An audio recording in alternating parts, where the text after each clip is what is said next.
It's me. I'm telling you, boy. Shout out to homeboy Do it for the camera. You gotta do whatever is best for you. You know what I'm saying? Look, she loving it. She like, damn. It's how the light hit. Is that what the fuck it is? That's why I told her. Ugly girl. Look, this whole show, she every time she knows she talking, she gonna be looking right there. It's me. I'm telling you, boy. Shout out to homeboy for them angles. So you say you weren't scared to have kids. Were you? I was scared. I was scared because I had a plan. Okay. See, I feel like I would have to give you a whole background. That's why we're here. Basically, like I told you, I'm the oldest. No, that was Joe I was telling. I'm the oldest on both sides. Okay. There's no grandchildren older than me out of my mama's kids or my daddy's kids. Gotcha. So it was a lot of babysitting, when the spade games and the boat, when they was gambling real hard. So I always had everybody's kids. And then I come from a big ass family. Same. Big, stupid ass, like Joe was saying, his auntie got to feed the multitude. Honey, we cooking 4 roasts, several stoves of chicken, but I was so ready to get away from kids. And it was like the very thing I was running from ended up keeping me here. So I had a whole plan. I wanted to be like a controversial radio talk show host. I wanted to dance. I wanted to be like the Nia Long of my generation. Like I wanted to go to a HBCU. I had it all planned out. And then I got pregnant and didn't know if I wanted to keep him, which I'm glad I did because that's my dog. And I just said, you know what? I'm finna just do this shit. So I went and got my CNA license and I've been working in healthcare ever since. Okay. The reason I asked because you know how we were talking about marriage, you think it's sacred and you're kind of scared it's something that you haven't fucked up yet. So after you had your first child and then that didn't work out with the father and then you had your second child, it's like, okay, after you already had that situation before with the one man and it didn't work out with them and you have a child by this person that you got to deal with for the rest of your life, you weren't scared to jump in this boat again? You had another kid with another man? Well, we're going to talk about the fact that it's a 7-year age gap between them. Who's older? Oh, wait, 7-year age gap between the men you were messing with? Between my kids. Okay. So I had one in 2009, then I didn't have another one to 2016. With the second one, I was with his dad on and off for forever. So I just knew that was supposedly going to be my husband. That ain't what happened, honey. I figured out who he was real quick. Real quick. I mean, it was crazy. But like they say, mama's baby, daddy's maybe. That's so fucking true. I've had that conversation too many times, and I don't even mean to segue, but that's a bitch. Like for real, I think for men, that's one of the hardest things in the world. Because I got 4 kids, 3 biological and a stepson, and in my opinion, my kids look like me, but that don't mean shit. There could be another nigga that's out here that look like me that done had kids with my wife, and I've been taking care of these kids their whole damn life. A father would never know if that child is actually yours unless you get a DNA test. That's 100% true. But at the same time, I would feel fucked up if I ever, and it's probably dumb of me, but I feel fucked up if I ever got a DNA test on my children because I was second guessing it. And I go get it, I'm like, damn man, why I even get this shit? Because look, 100% my kid. Yeah. But there's always that possibility like, damn, this ain't my fucking kid. That shit will blow my mind. You know what's crazy? Mine got a DNA test. Motherfucker had 18 nines in his shit. Yeah, and he still don't do shit for him. God, that 99.999. It was 18 nines on that DNA test and he still didn't. And what he was doing, it was because I required him to do. You know what I'm saying? Which is crazy because I have both of my baby daddy's only kid. So they don't have siblings. Okay. And then the guy that I've been with, shout out to Jenny. My man that I've been with for 8, 9, going on 9 years, he doesn't have kids. Okay. So he's raising somebody else's kids. So speaking of the first baby, whose fault is it? As far as my oldest or my youngest?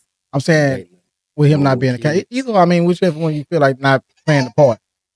See, with my oldest son's dad, he was great. I mean, even we were never together. It was just a summer fling that kind of happened, and he was like, "Oh, I'm gonna take care of my baby." He put himself on child support. I don't have to do shit, nothing. They gonna make sure he's straight. He has the best of both worlds. Okay. Where so with my youngest son, he still has the best of both worlds because I've been with the the guy that I'm with since he was a month and a half old. Mhm. So it was like he never went without a dad, but it was just the principle that you still have a child out here somewhere. Mind y'all, I had that nigga set on the lowest amount of child support you can pay just so I could qualify for CCMS. I gave you 2 years. And then I said, hey, look, if you're not going to give me half on this daycare, I have to put you on child support. That's a bitch. I had that motherfucker paying me $100 a month. Wow. Just to qualify for CCMS, and he still wasn't doing shit. I was paying more than that a week.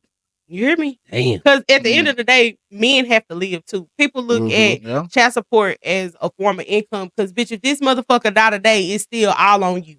So how do you feel about females doing it?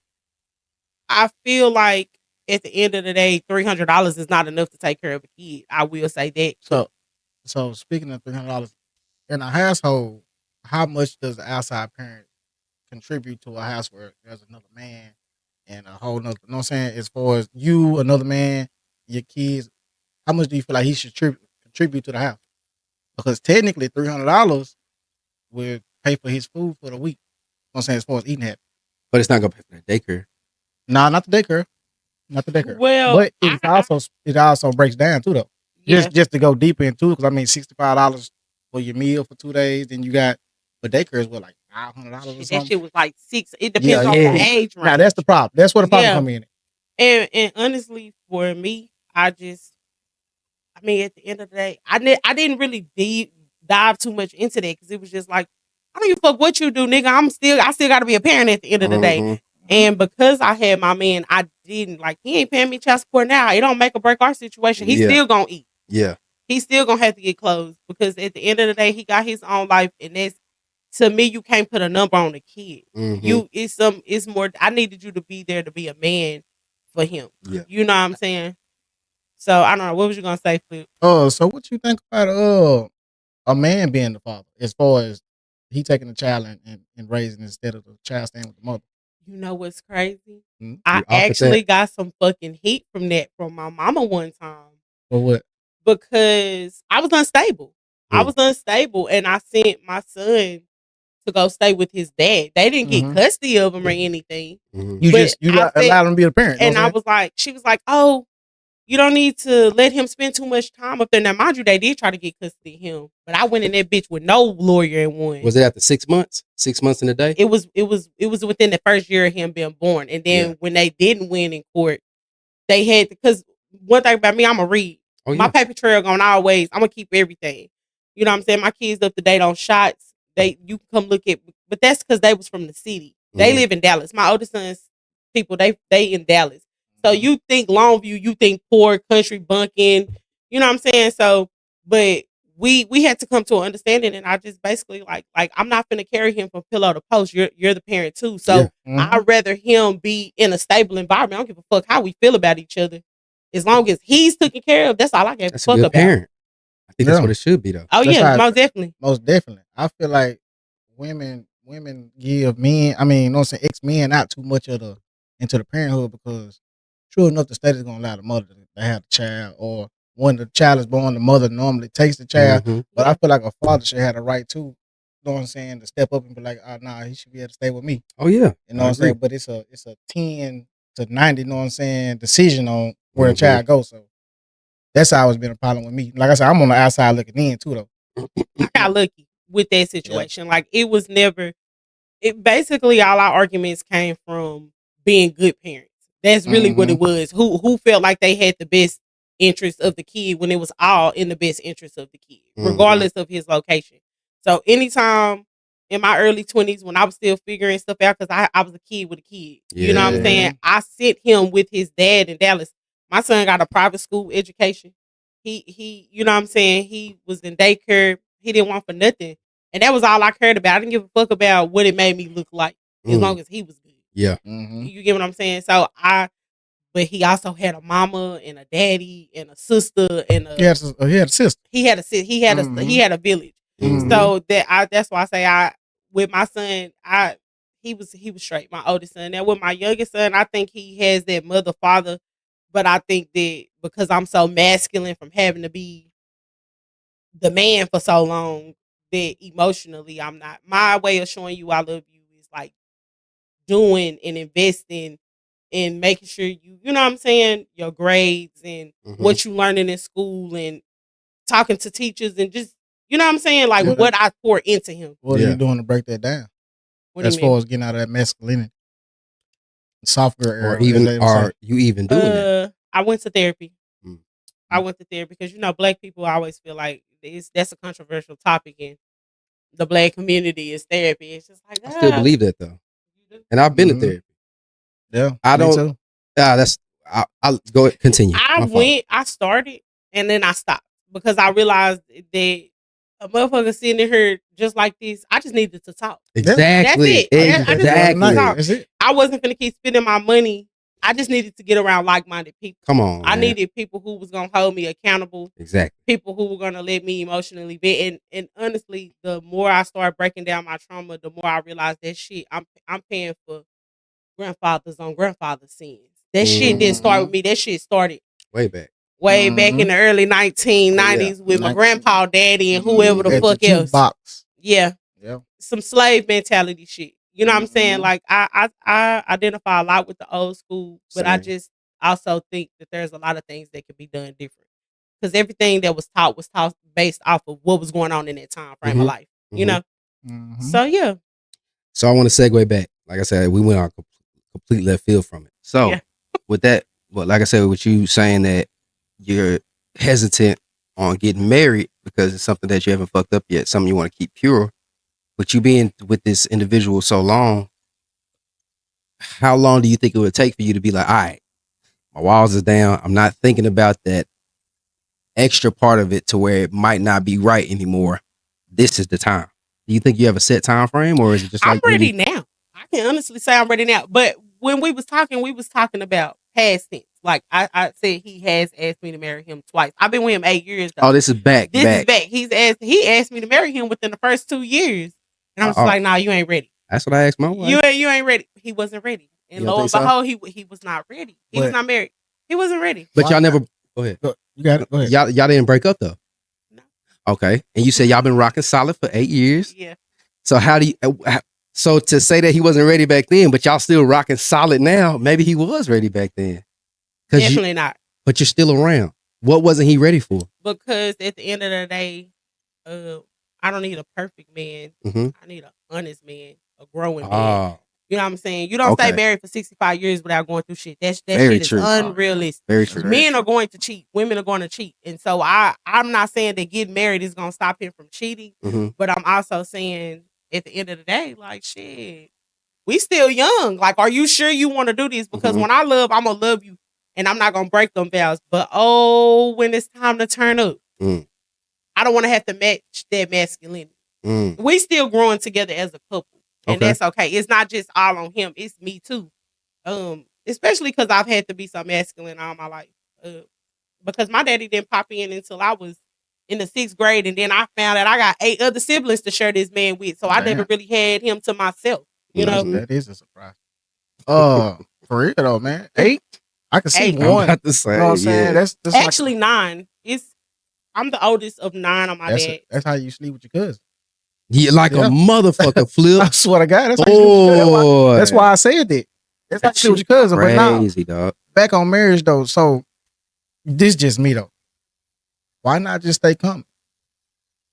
Marriage is just a title, honestly, and you just involving the government. And I think that's why I have it, because I'm still figuring it out. I don't have a direct answer. These are just really my thoughts. You feel me? Like, at the end of the day, I'm cool with having a life partner. Yeah, you get what I'm saying? I say that because the new get up is marriage. You know what I'm saying? Everybody want that man to take care of him. Everybody want that ring. If you bump into me, you better come correct because I'm trying to settle down. I don't say all that. But in reality, man, if you got your partner, and like I said, if I would have been thinking like that back then, that's probably what I would have did. Yeah. But I mean, all you doing with that marriage and signing that paper, you're just involving the government, the laws. I mean, you know what I'm saying? Because you're not going to split up without a problem. They're not going to die without a problem. You know what I'm saying? Their problem is your problem. If they owe their money and they choose not to pay it, guess who they call? Oh, yeah. They call them the life partner. You know what I'm saying? Because y'all bonded each other on paper. Yep. So your problems are their problems. And that's all marriage really is. It's a business. According to, that's it. You just extending the business. Yeah. Because shit, even without us being married, his problems is my problems. Because what the fuck do we need to do to get you right? But really all you can do, really and truly, all you need to do is just sign. This is just me though. It's not proven, but that's what just like if you building something or you inventing something. If you sign a paper, email it to yourself. Like today, if you just say you get married, you and him got married, you sign a paper, both y'all sign it, then email it to yourself. It's technically a bond. Like, you know what I'm saying? If I invented something and I wrote my name on it and I emailed it to myself, it could be 65 years from later.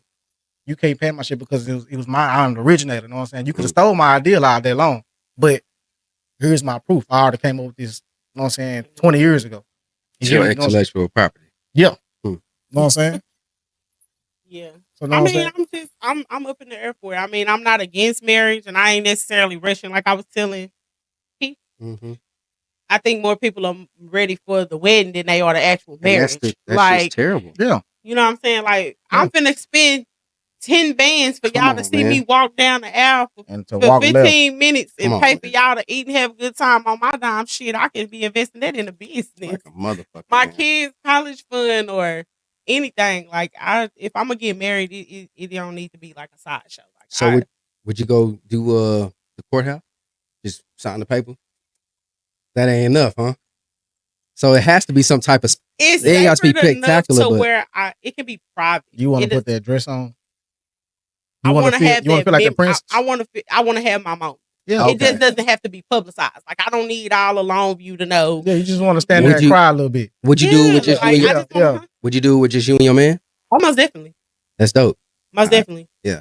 Because honestly, I'm just now figuring out who for me and who ain't. So let alone have a bunch of motherfuckers at my wedding eating off my money. Fake shit, man. I swear it's the worst. Yeah. Yeah, nah, I'm cool on it. So what do you do? Don't mind me asking. You say you a CNA? I am. I'm a CNA, PCT. I haven't really done it all. Like, I've been a anesthesia tech. I've been a CNA for almost 14 years. I know some people be like, oh, but I'm just like, shit, I done made what nurses make. It don't make a difference. I paid in on this shit. I paid in on that 32 during the pandemic, on that 42 during the pandemic. I didn't, to me, if the hour's not there, it's not about the dollar amount per hour. If the hour's not there, I can make $30, but if the hours ain't there, the money ain't there. True. Oh, yeah, most definitely. So you do like, go ahead, Flip. Nah, I heard you said you went down to Colorado and you was traveling with. What was your experience in the medical field on that? Because I mean, that's a journey. Did you take your kids? No. No. Okay. No. It was summertime, so son had summer workouts. Kids had summer workouts and stuff. It was actually like a mini vacation for me.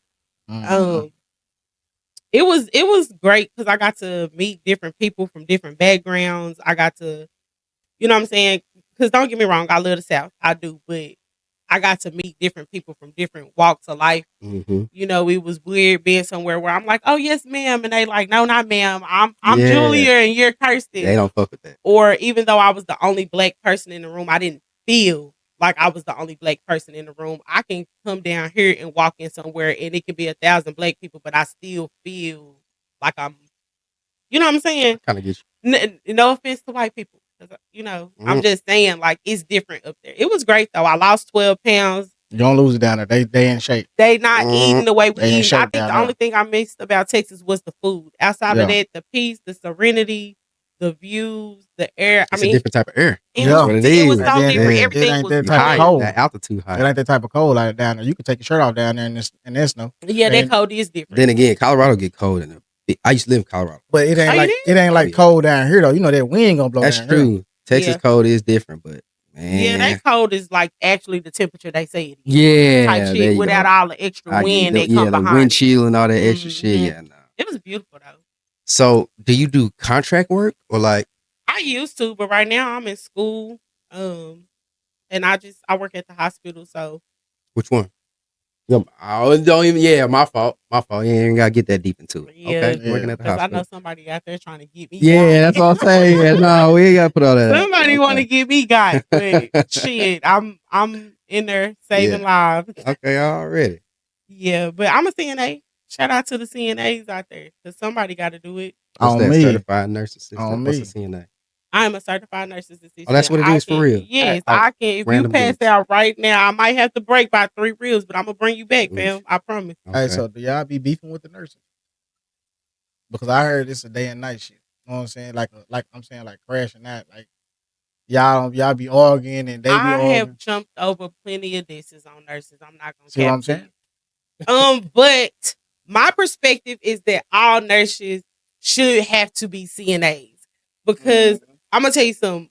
When you go when you go to the hospital, y'all can't tell the difference between me and the nurse. No. My I'm old lady still actually wipe the one ass. coming in, and I will say there's a difference between long-term care nurses and hospital nurses. Hospital nurses in there getting their hands dirty, and not to say that long-term care, which are nursing homes, that nurses don't, because I think it just depends on the person.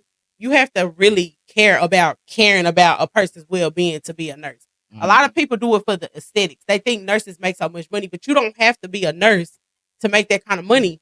If you sonographers make $2 more than RNs, hell, you can be doing something. Yes, X-ray tech. Now I know X-ray techs do. Cath lab. You don't have to be a nurse to make $30+ an hour. It's more of a trend though. They try to follow the wave. You have to really be compassionate about people. Like, it was to the point, y'all, I was spending money. Like, I had a shower bag. Like, I'm buying 5 blade razors. I'm buying deodorant, lotion, combing hair. Like, that shit is time consuming. The quality of patient care is trash. Like, if y'all knew how y'all people was getting, these is people, police officers, firefighters, teachers, preachers that done worked all their life to get served cold breakfast, not be turned every 2 hours, stage 3 pressure ulcers. I'm talking about down to the bone. Which means turn every 2 hours, so they don't get bed sores and shit. Yes, because if you know how, like, if you put your foot on the bottom of something too long, it'll go to sleep. The blood is not circulating. You know what I'm saying? I got you. But it's a lot of great nurses out there. It doesn't really matter where. I just know that a lot of nurses are like, oh, I don't do that. But the first thing you learn in nursing school is patient care. That's the thing. You can't be a nurse until you know how to do patient care. Like, like I said, my old lady still wipe ass right to this day. You know what I'm saying? She don't skip a beat.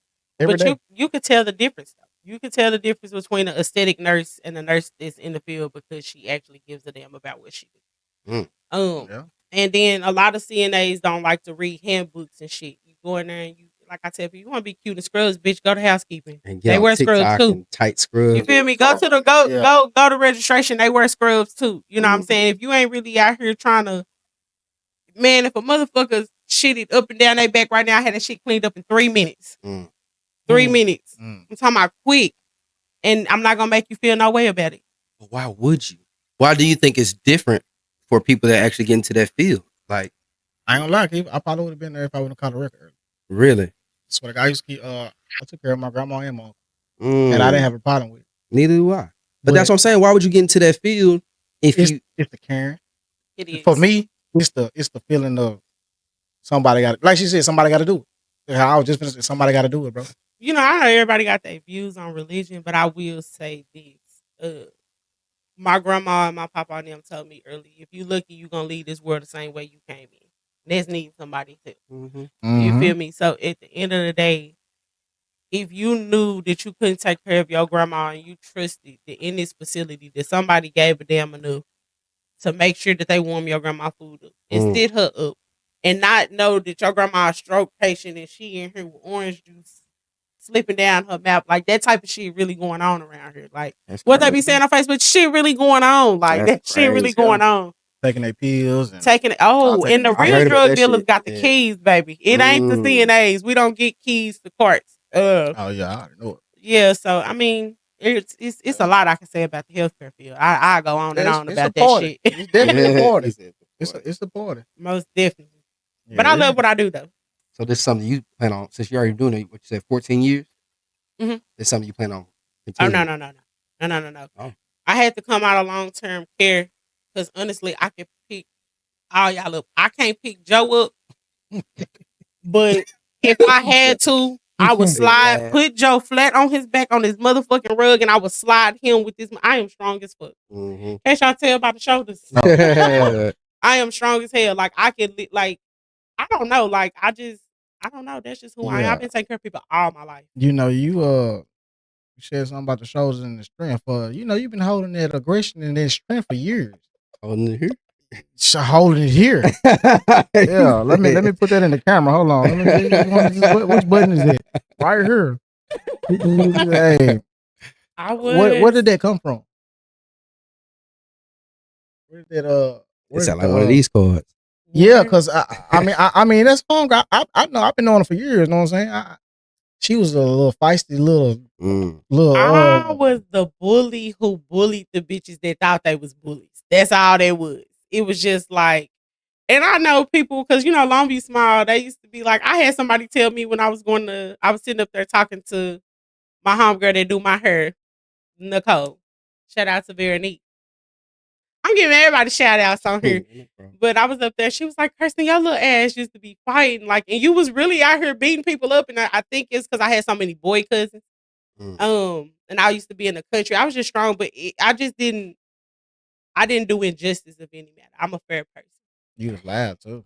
Very loud about it. I'm going to be just as loud about my apology as I am about cussing you out, though. See, and that's the right thing. That's the only thing. If I'm not gonna ever. First of all, if I cuss you out, that mean I got my facts in order, so I ain't apologizing for shit. Because if I took it that far, that mean I already had receipts and all types of shit. I'm not gonna ever come half stepping if I talk shit. But that aggression just came from having a hard life. Honestly, being the oldest, I didn't have an older sister or older brother there. So looking back now at your older self, and then looking back at your younger self. Was you tripping on half of them missions? Should you have been riding for your partners like that? Absolutely not. Absolutely not. I have not hung out with a group of bitches since.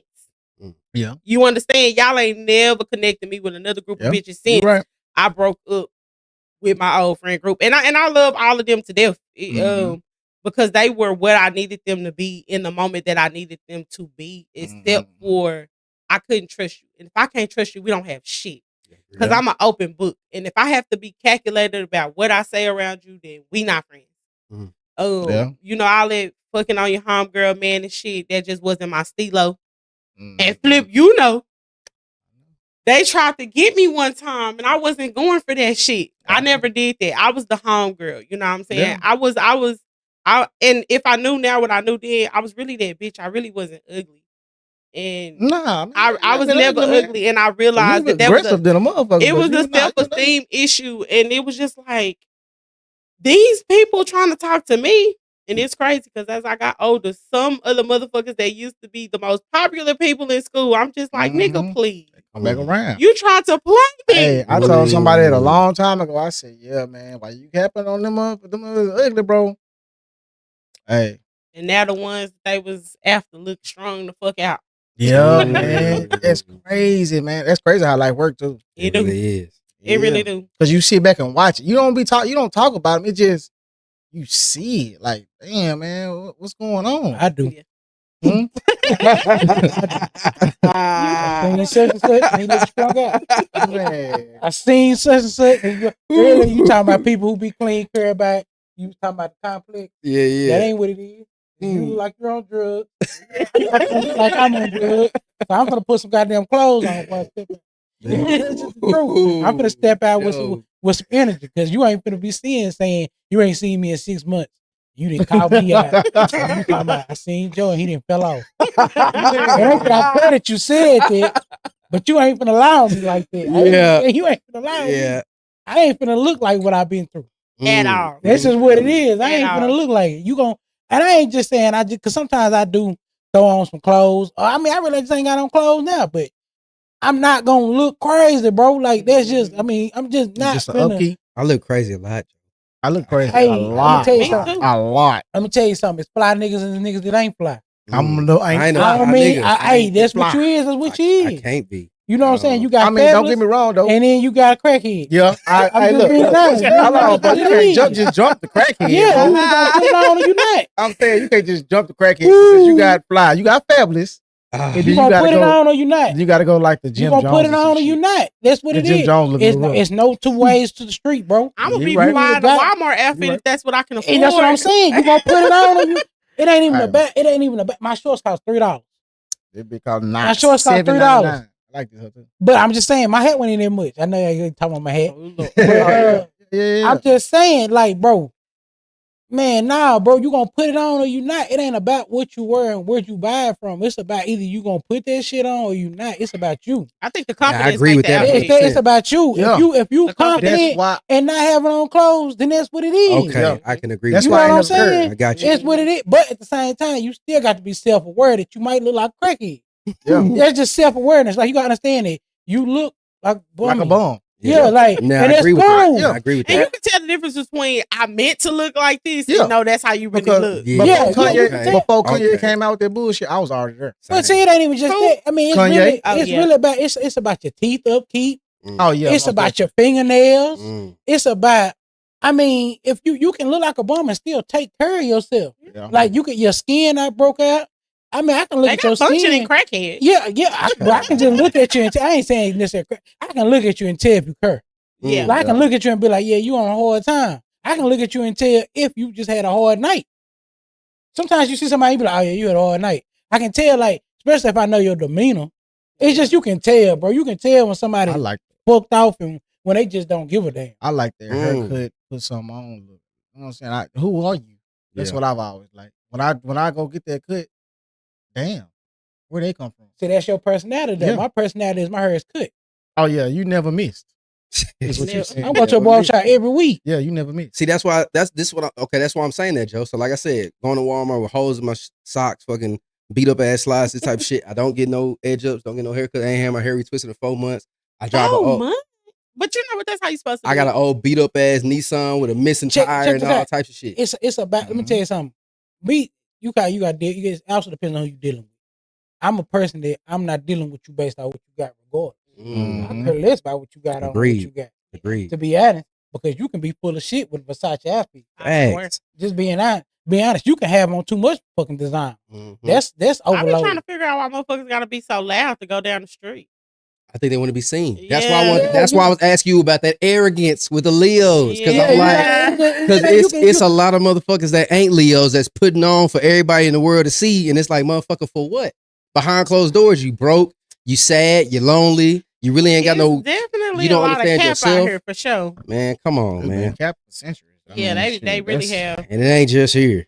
It's all over. It's all over. It's it's nothing wrong with capping as long as you're not loud with it. It's 98%. Let me tell you something. When I say it's a difference between being cap and capping, that's a whole nother lingo for me. Yeah. Okay. A nigga that's cap, like nigga, everything about you cap. You ain't gonna do nothing. You ain't about this. You ain't doing that.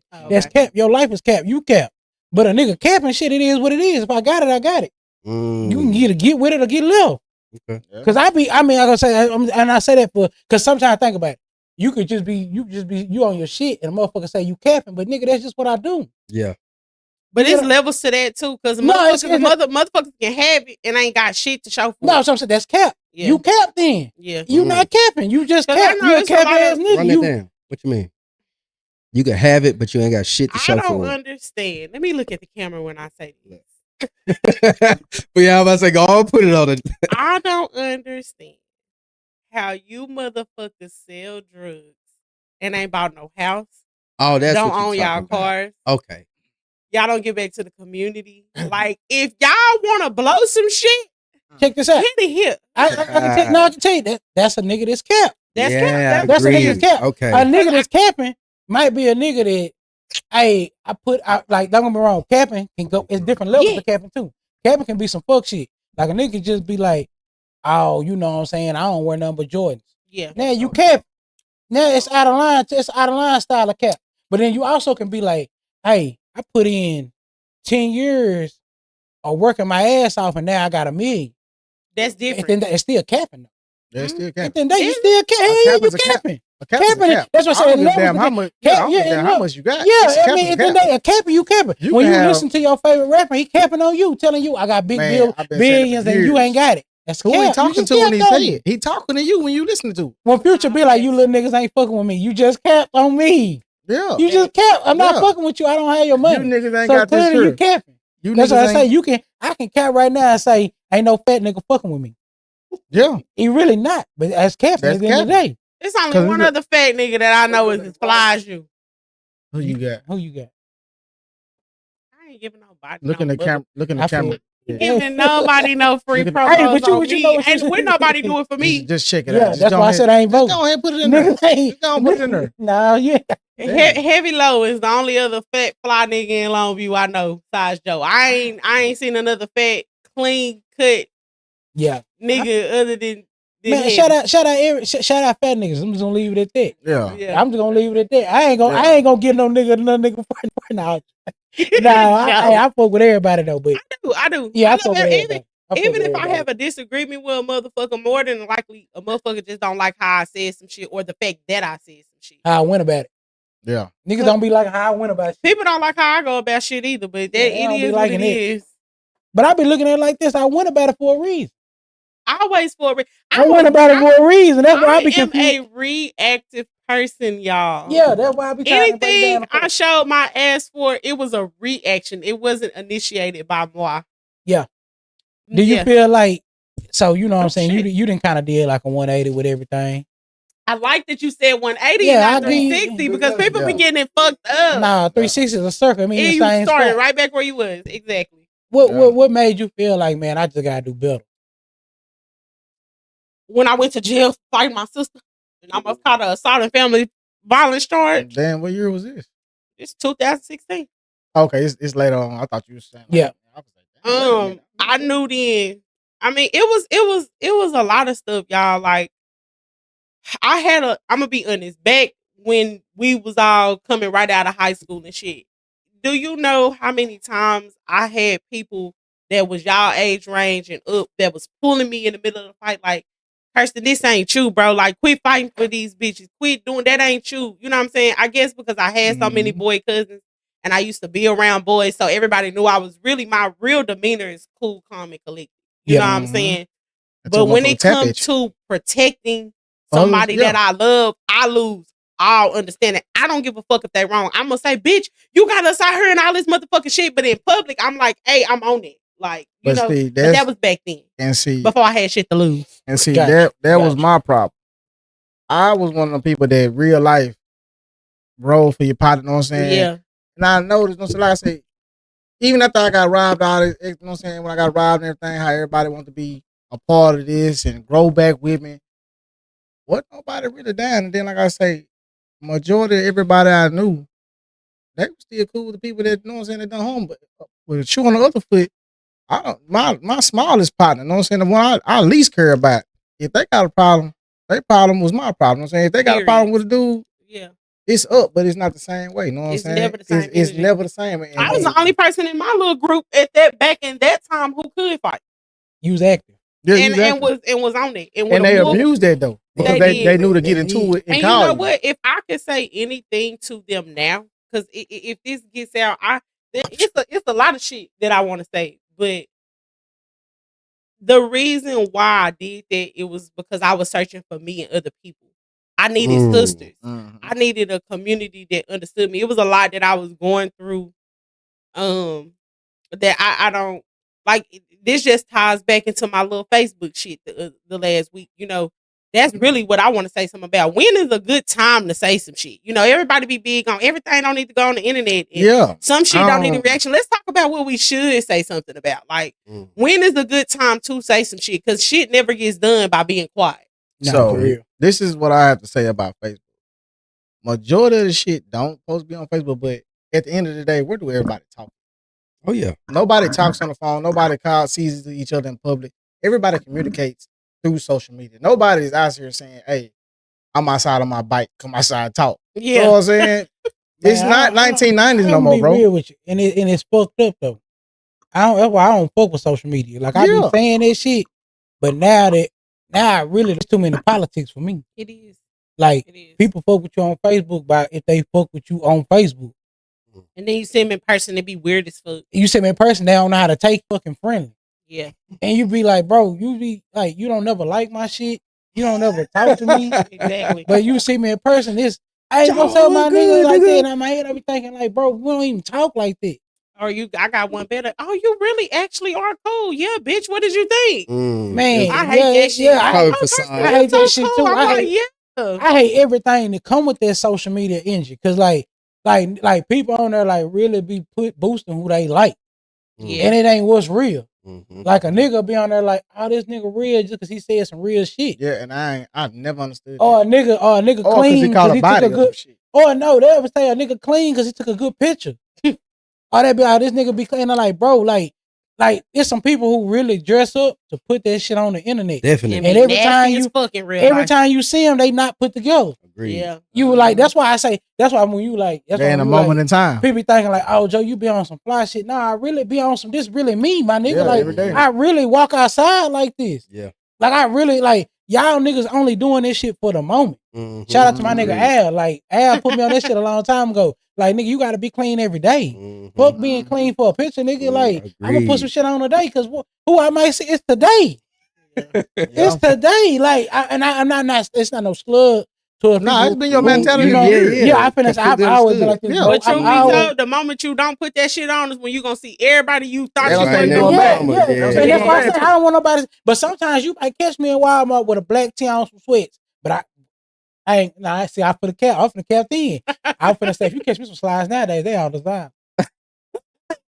These hoes. Ain't none of my slides from out of pocket. I ain't gonna lie, my man made me put these on. I'm finna put my motherfucking Walmart song on y'all ass. I'm telling you. I've always been on sneakers though. That's been, but see, that's another thing too. That's been me for years. Yeah. Like I was born into this shit. I never woke up and said, "Oh, I really want to start wearing shoes." I never got put on shoes. Yeah. I woke up on shoes. Yeah. Like my sisters now, like like I said, I was the only child. My sisters would come down from Dallas and shit in the summer. Yeah, she wore polo boots. She wore J's. So of course, I get my little brother J's. Yeah. When she going, she older. She in high school. I'm in elementary. You know what's she crazy? telling my dad to get me the shoes too. I only had one pair of J's, and they was not the Carmelo Anthony's. I don't know shit about J's. Me either. I don't need these. I know these threes because my man told me. Check this out. I really grew up into that shit. So for me, I'm telling you, I don't know nothing else. Like I don't know. Like for me, it's not to me, but like this time the flip to him like, damn, bro, you clean. No, in my head, I'm thinking, hey, I just got on it's a a shirt. regular day. Nigga. That's some short. This is what I got on today. Yeah. Like, a nigga see me, be like, damn, your shoes clean. I be like, bro, I buy shoes. Like that's part of my style. Yeah. And that's like I said, I'm saying to say that I don't know nothing else. Yeah.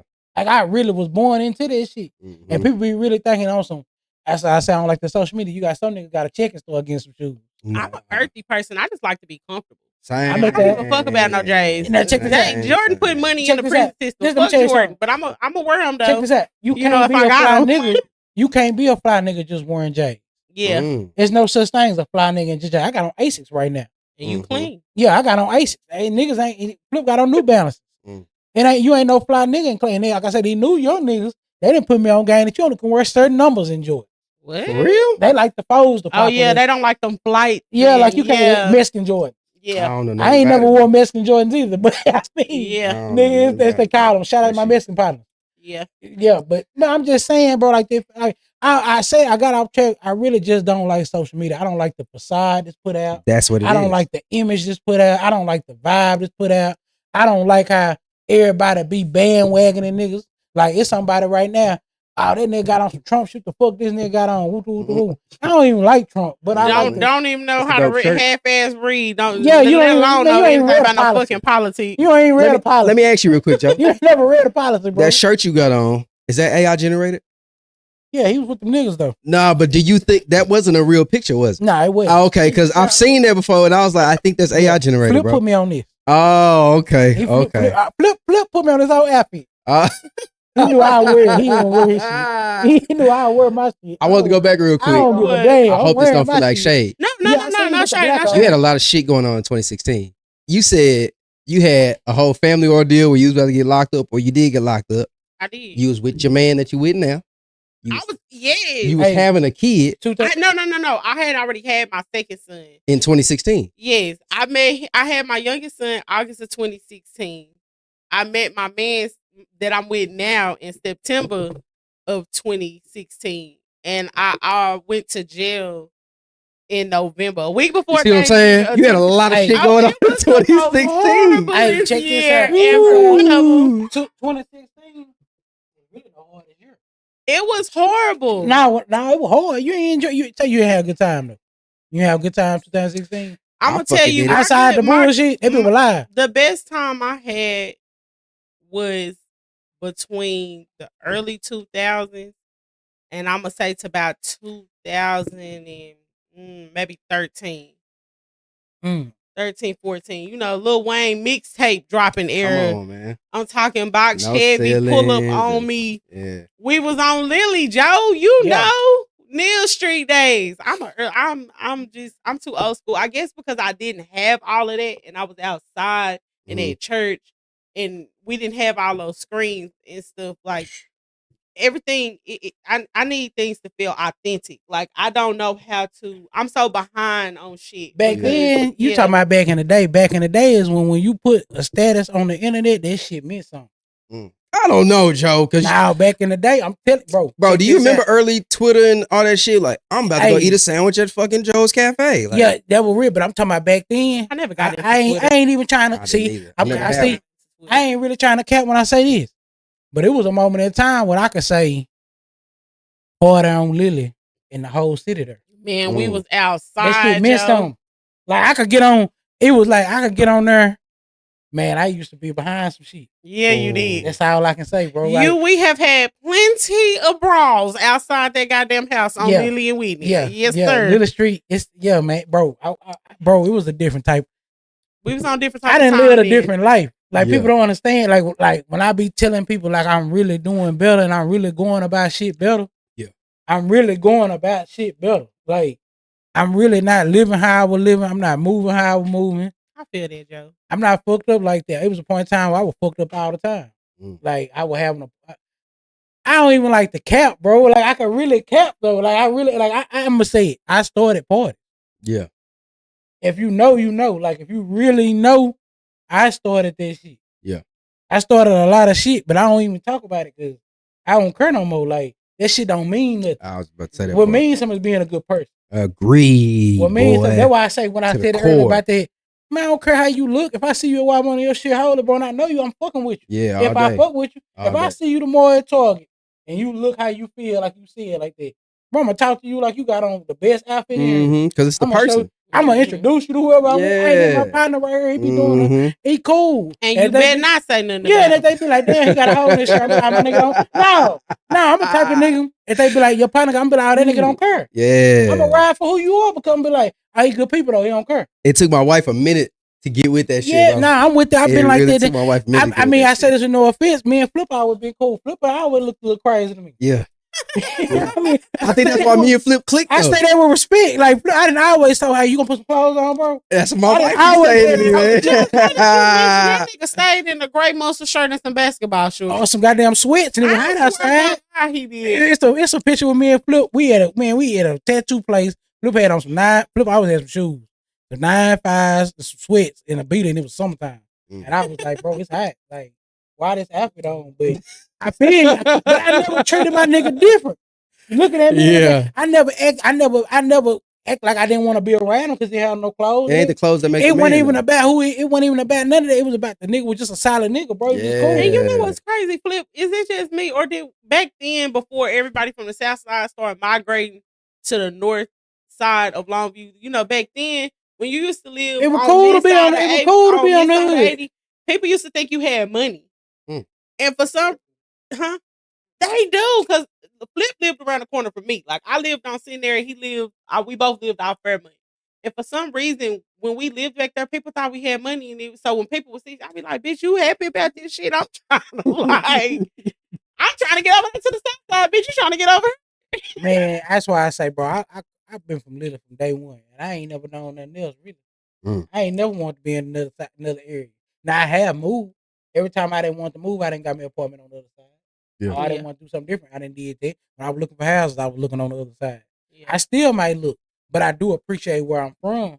Definitely. And now that I done got older and been there, I really do appreciate. I always say when I finally do buy a house, I didn't make a decision. It's gonna be on the south. Okay. Like I'm not leaving the south. I ain't got no reason. Today was my last day on the south, baby. Literally. I love it, man. I love it. I've only lived on the south side once, and that was in the house that I've been in for 3 years. And it's not about caring about the location, because to me the laws is hotter in Pine Tree and North Side than they are on the south side. And I was right hot. Yeah, they hot. When them hoes hot, they hot. That's the drugs is over there.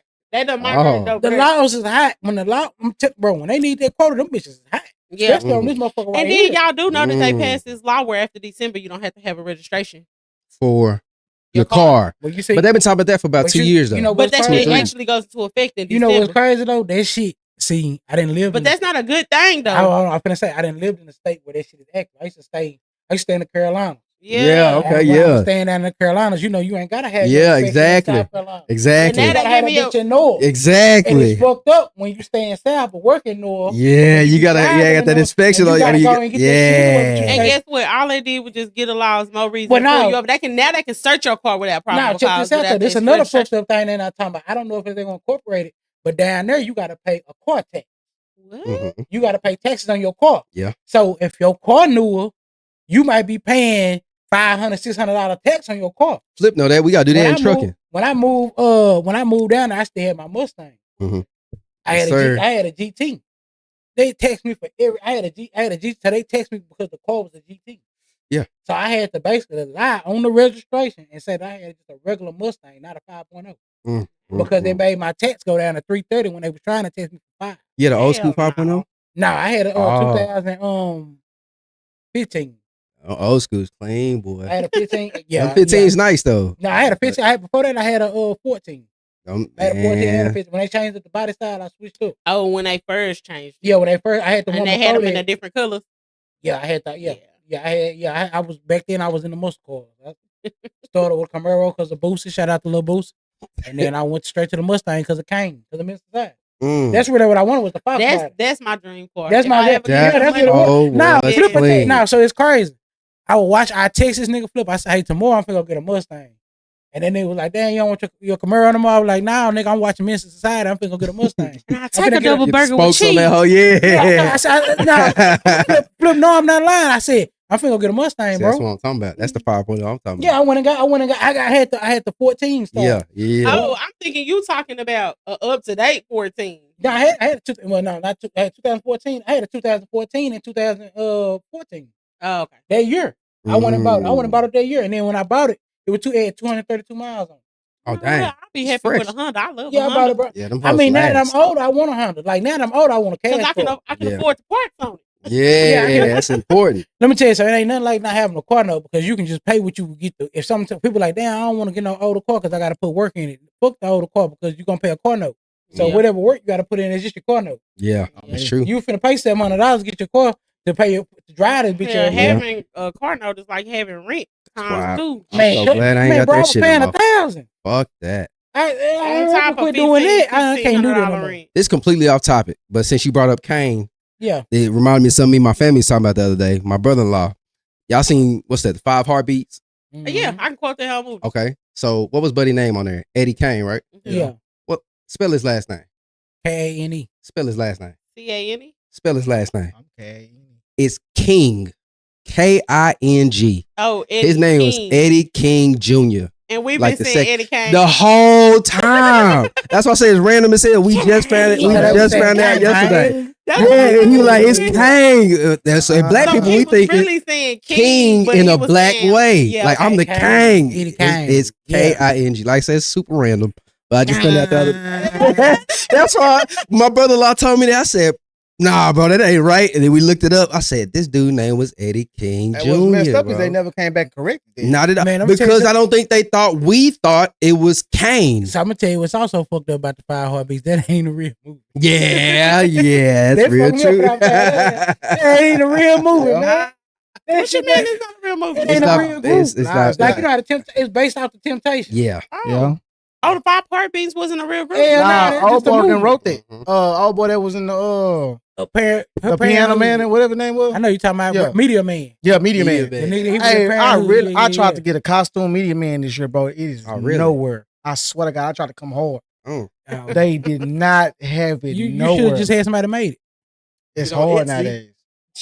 Get on Etsy. Etsy do it for you. You should have just been a Golden Lord. Nah, your shit yellow. Nah, hell nah. I'm trying to pull it off, bro. I'm trying to put that suit on, bro. If I would have came with that suit, bro, I would have been the hardest thing out this year.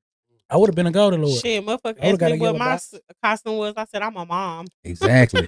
Man, we walked, not because y'all, but we walked in a bar as soon as we walked in, it's me, my old lady, and my side. It's a club too. Oh yeah, you told me the pictures. Man, say the moment we stepped foot in the club, bro, the DJ said, and let's not forget we having a $5,000 giveaway for the Halloween contest. Dang.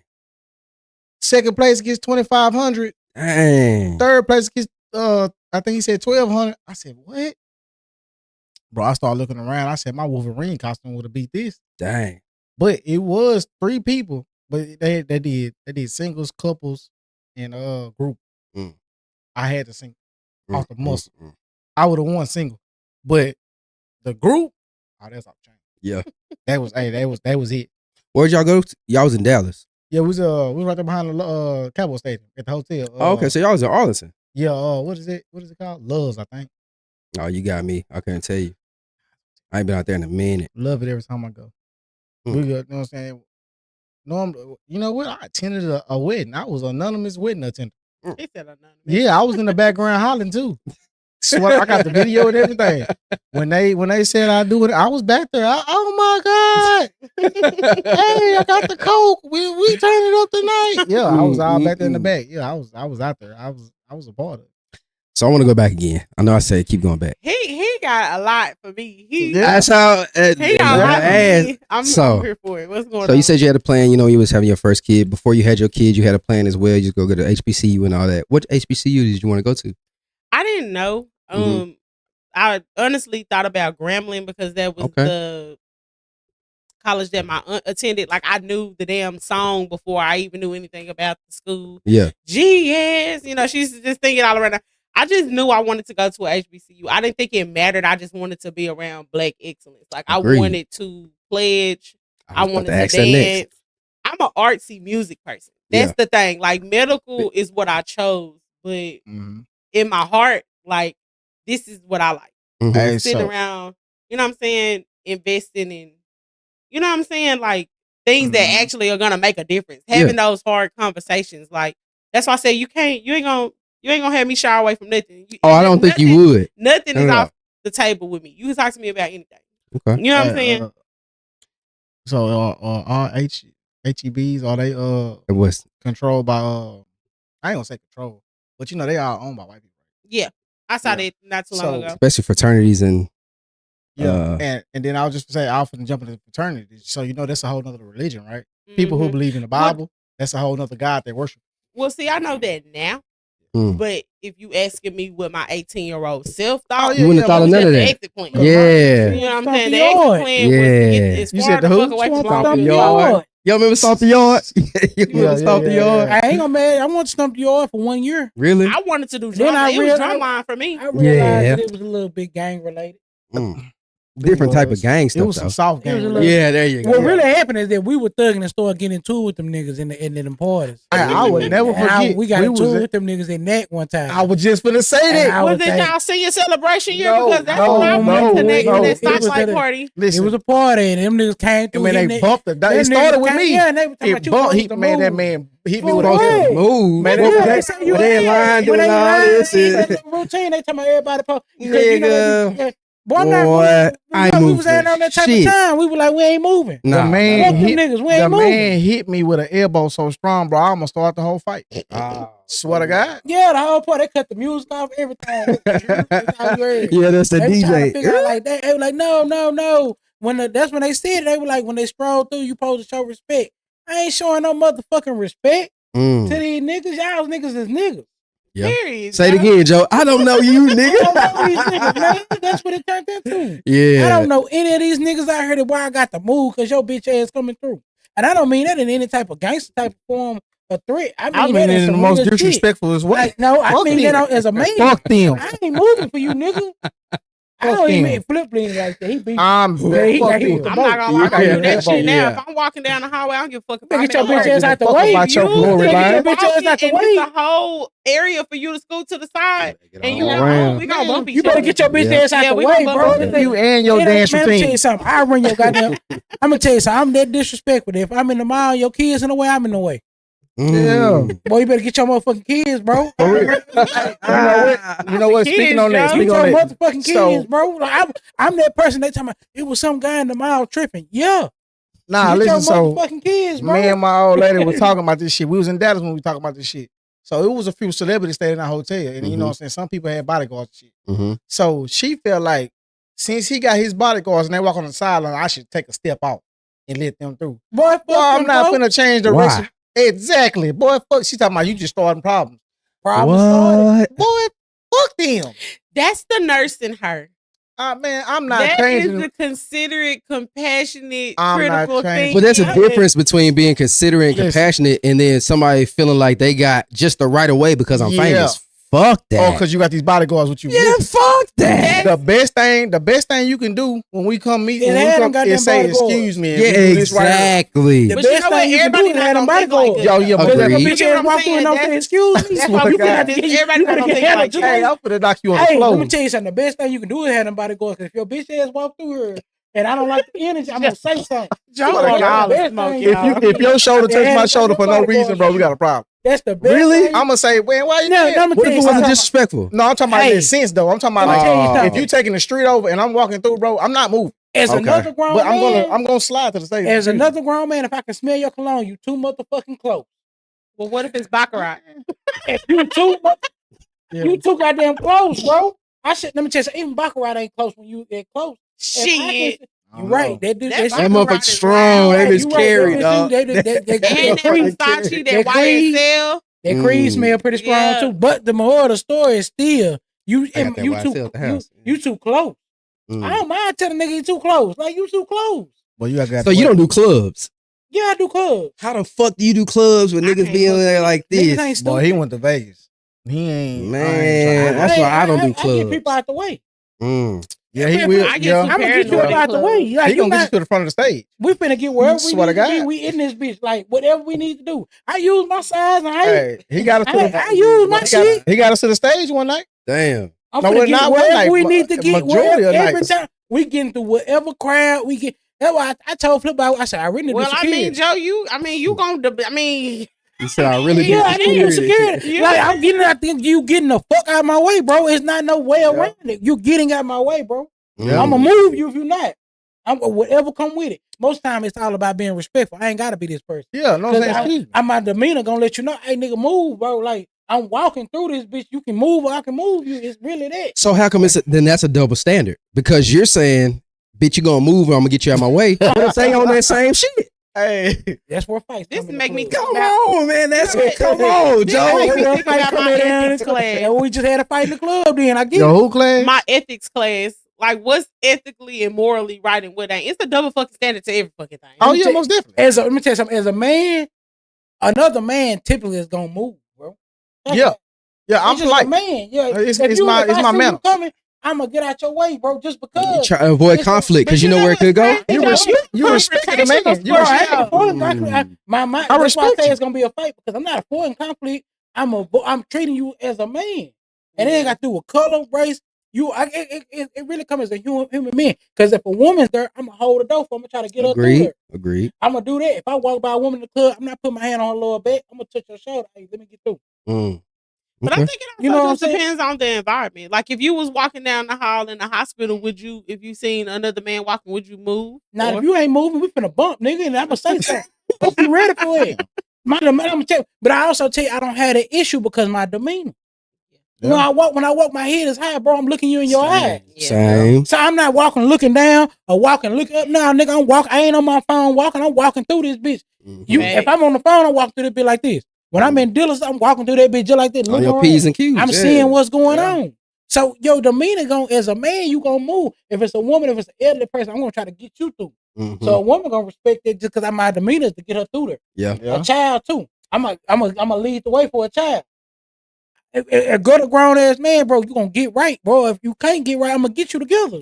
It's really that simple. Like I don't want my mindset is to not take it there. My wife had to make me realize that shit. I didn't realize I did that.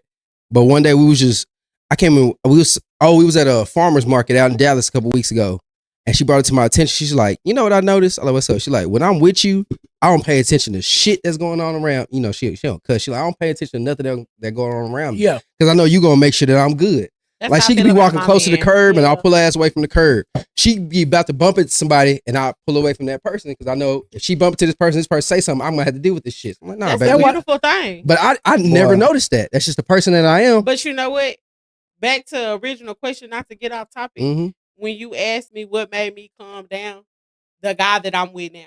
I feel safe. I feel protected. Yeah. I don't have to watch over my back. She see you, boo. I see you. Look, put it back on, boo. Like, blow him a kiss. He gonna see it. Yeah, we saw you, boo. Shout out Johnny. Yeah, But hey, yeah, Johnny. he made me calm down a lot. He did make me realize that I didn't have to react. And that's what I said. As a man, so, yeah, that's what I'm saying. As a man, bro, you supposed to have that demeanor, bro. Yo, old lady not ever. If you let me tell you something. If you a man and your old lady don't feel like you can handle that, she don't trust you. And I'm gonna be honest. When you dealing with masculine women, it take a different type of man, and that's the thing. He's a man. You know, a lot of people try to. My sister being one of those people. Do y'all tussle? Not to cut y'all. Who, me and my man? Yeah. Man, let me tell you something. Me and him, then y'all rumble. He's never put his rumble. I'm saying no. Let me like. Do we wrestle? No. I'm saying, is it more than often, or do y'all just have spurts? Like, we don't do that shit at all. Okay, that's why I'm finna say, man ain't. Oh yeah, man ain't gonna be hitting though. We have had some tussles. Yeah, I mean, everybody, man. But I mean, but let me put this out there. I started it. I hit him first. I'm gonna hit you first because I got short people syndrome. So you're not finna first of all back the fuck up. Because you too goddamn tall to be that guy. If I gotta look up at you like this, you too motherfucking. I keep a healthy distance between me and people when I'm having a confrontation. Because if you move wrong, I will hit you. Like I am that paranoid. So all this, I don't talk with I don't do this. Even if I get into it with a female, I'll be like, okay, okay. Because the moment, because I'm if I can stand up, I'm gonna be in the two. What they say, 10 and 2 with the driving. I'm 10 and 2 with these feet. Like if you move wrong, I will fuck around and tackle you. I was on paddle. You know, some girls. The reason why I asked you supposed to though. Really, I'm telling you wrong. I'm telling you right because you're not gonna hit me first, bro. No, that's what it turns into. Like you just not gonna. And we have an altercation. My mindset going to work. And you know, some men like that shit. No, I was gonna say, you know, some girls like to get hit. I don't. That's why I asked it because some girls like to get hit. They like to get hit and they stay because they like it, but they also bash it at the same. I don't know how to explain it. They must have daddy issues, nigga. I don't know. I'm sorry to say, man. if you like, somebody got some type of mommy and daddy issues. Yeah, but I know a few females that like to get punched on and they stay. You know what I'm saying? Like they be like, me and my nigga rock and roll. You know what I'm saying? But I don't know what to call it. Because I'm sorry to say, if anybody see that's fucking crazy. Because once you get on your ass enough, you gonna call law. I'm gonna be honest, I didn't grow up seeing this. Actually, I come from it's crazy because I come from very educated, very feminine, classy women, but they definitely believe they would go oops upside your head like a motherfucker. I can't even lie. I grew up with my sister, my mama and her sister. They all got the same mama and daddy, granny, grandpa. Everybody know where we came from. Ain't no miss nothing. But we got some masculine minded women in our family. So like very alpha female. So we will hit you. Depending on the situation. Like for me, like I never hit my man just because it's Tuesday and he pissed me off. Like it was some shit that I had been letting build up. And y'all had an altercation. Y'all just had an argument. That motherfucking hand so big. The last fight we had was the last fight we had, but he never hit me. All he got to do is rough me up, and I'm like, yank your ass up. You know what I'm saying? Because he that strong, and he doesn't believe in hitting women. So he toned me down. Yeah. Have you ever beat a dude up?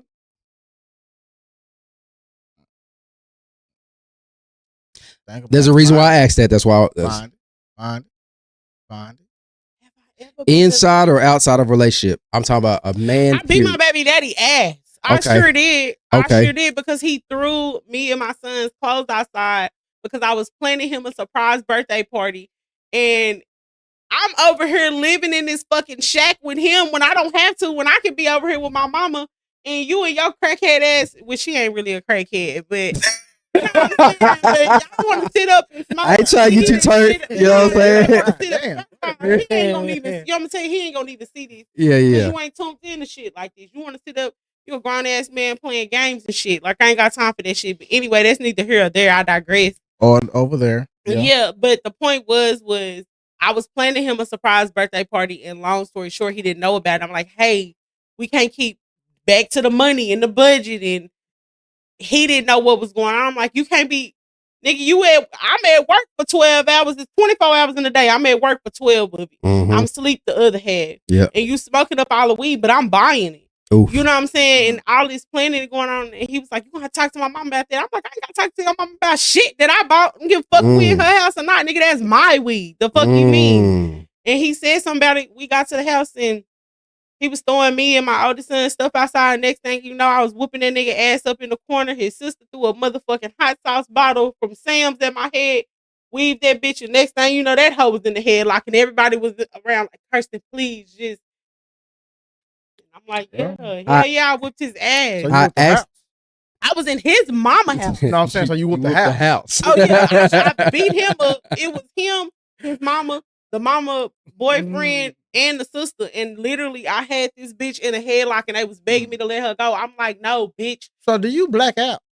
No, I'm going to see everything. I'm not closing my eyes. I'm going to take a leap to throw a leap. You going to have to fight me. Yeah. And when I say fight, I'm saying when I black out, when I say black out, I mean like when people say they see red and then do you see red and just black out and go into attack? I have non-negotiable. Or are you under control the whole time? Absolutely not. I have non-negotiable. You're not in control? I'm in control. That's what happens when people black out.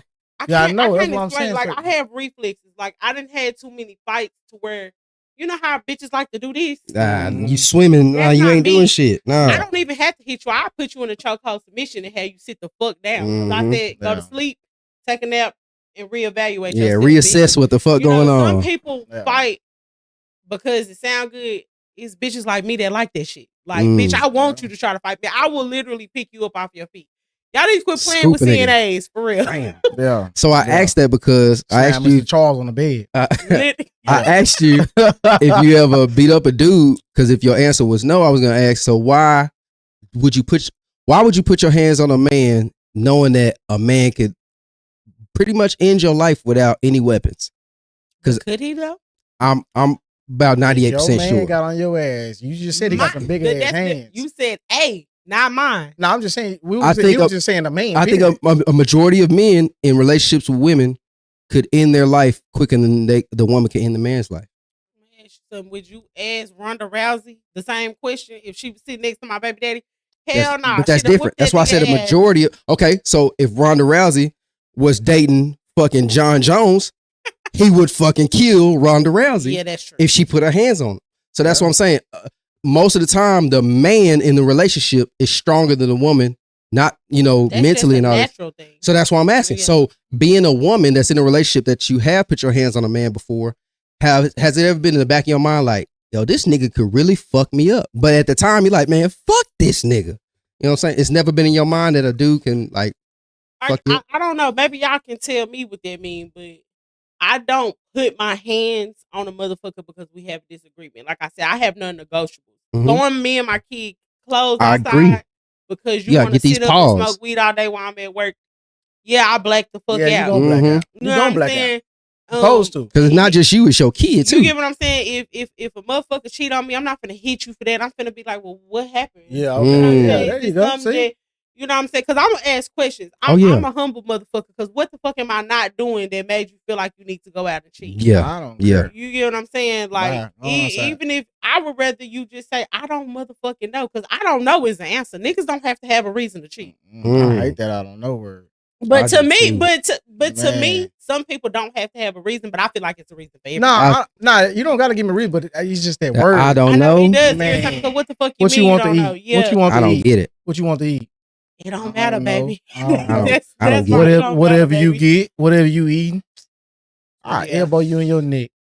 So again, you said that Johnny, okay, he's been in your youngest son's life since he was a month or two old. Mm-hmm.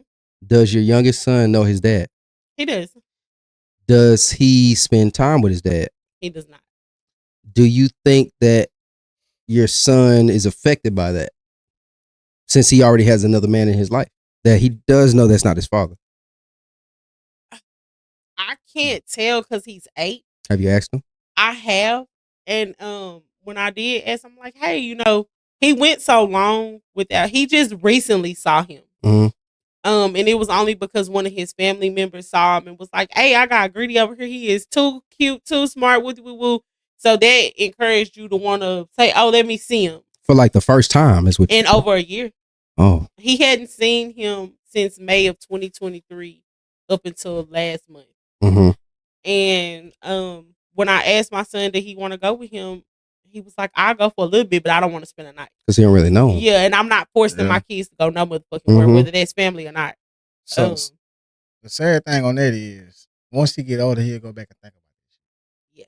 And that's the cold lick about it. I mean, now the relationship really don't matter. It matter, but it don't, because he done already blocked them out. Mm-hmm. But when he get older and he get to talking around people and they get talking about their family, like on this podcast, I get to think about my life that I ain't ever thought about because I'm listening to everybody else's story. Mm-hmm. You know what I'm saying? And that's where he gonna come in at his friend's house, or you know what I'm saying, late night, you know what I'm saying, sessions with their partners or however it is. That's gonna cross his mind. It's gonna hit him. But you know what's crazy? That's gonna be his cross to bear, because at the end of the day, I don't really think I'm affected by him not being in his life, because he ain't a man himself. He might be that in a physical form, in the gender form, but mentally and as far as life goes, I think that a lot of people stop growing at the age where they experience trauma. Yeah. So why'd you have a child with this man? Because they go back to the conversation we was having before camera about abortion. You know what I'm saying? Like, why'd you put yourself in a situation to have a child with this man? I should have said that. It was actually planned. Okay, so that even opens a bigger question. What? If you say that this person that you had a child, yeah, you know what I'm saying? Like, because what year? 26. 2016. Oh, 16. Okay, I was going to go back to. I thought you said no, not the oldest kid. No, not the 15-year-old. So we were supposed to have one, and I was just like, no. Mm-hmm. And he Why? cried and cried. Why were you like, no? Did you see the flags? That's what I'm trying to get at. I already know. I just had to go ahead and jump before I lost it. No, I didn't. Wow. I didn't see the flags. I did. No, you're right. I did. I seen them before. If I'm being honest, because I did say no was off the table. We had already terminated too. Mm-hmm. Okay. I wasn't finna keep going.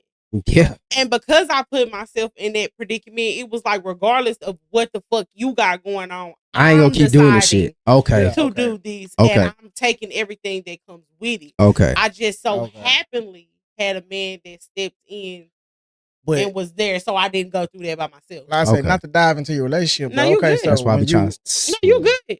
So when you had the baby, what took a turn?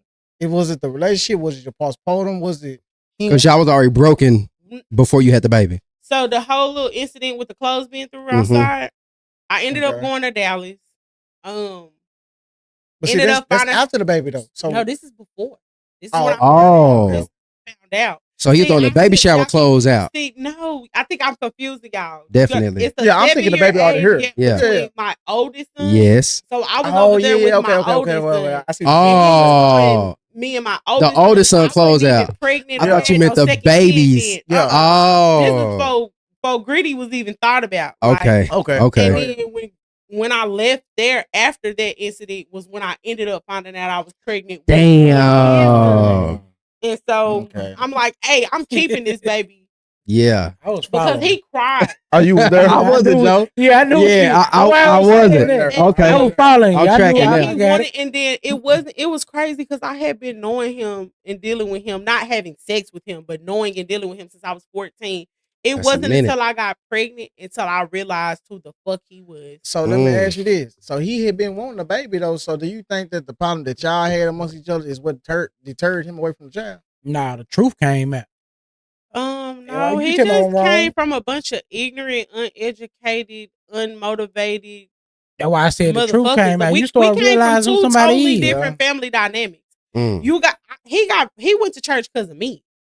You get what I'm saying? My man I'm with now, his family ain't bad or nothing. It's nothing like that. But he got baptized since he been with me. Which that's a whole nother thing because I've grown since from 8 years ago into now, my views and beliefs are different. If we talking in third person from back when and then, I think we all have. You know what I'm saying? But so we was young growing up in a washed world. So I've been figuring it. I'm an Aries. I'm about self-discovery, self-development, self-correction, self-accountability. Nobody can say anything to me that I haven't said to myself. On God. So it's hard to hurt my feelings because I live in my truth every day. I am my literally biggest critic. Like people don't understand it. You didn't have to do all that.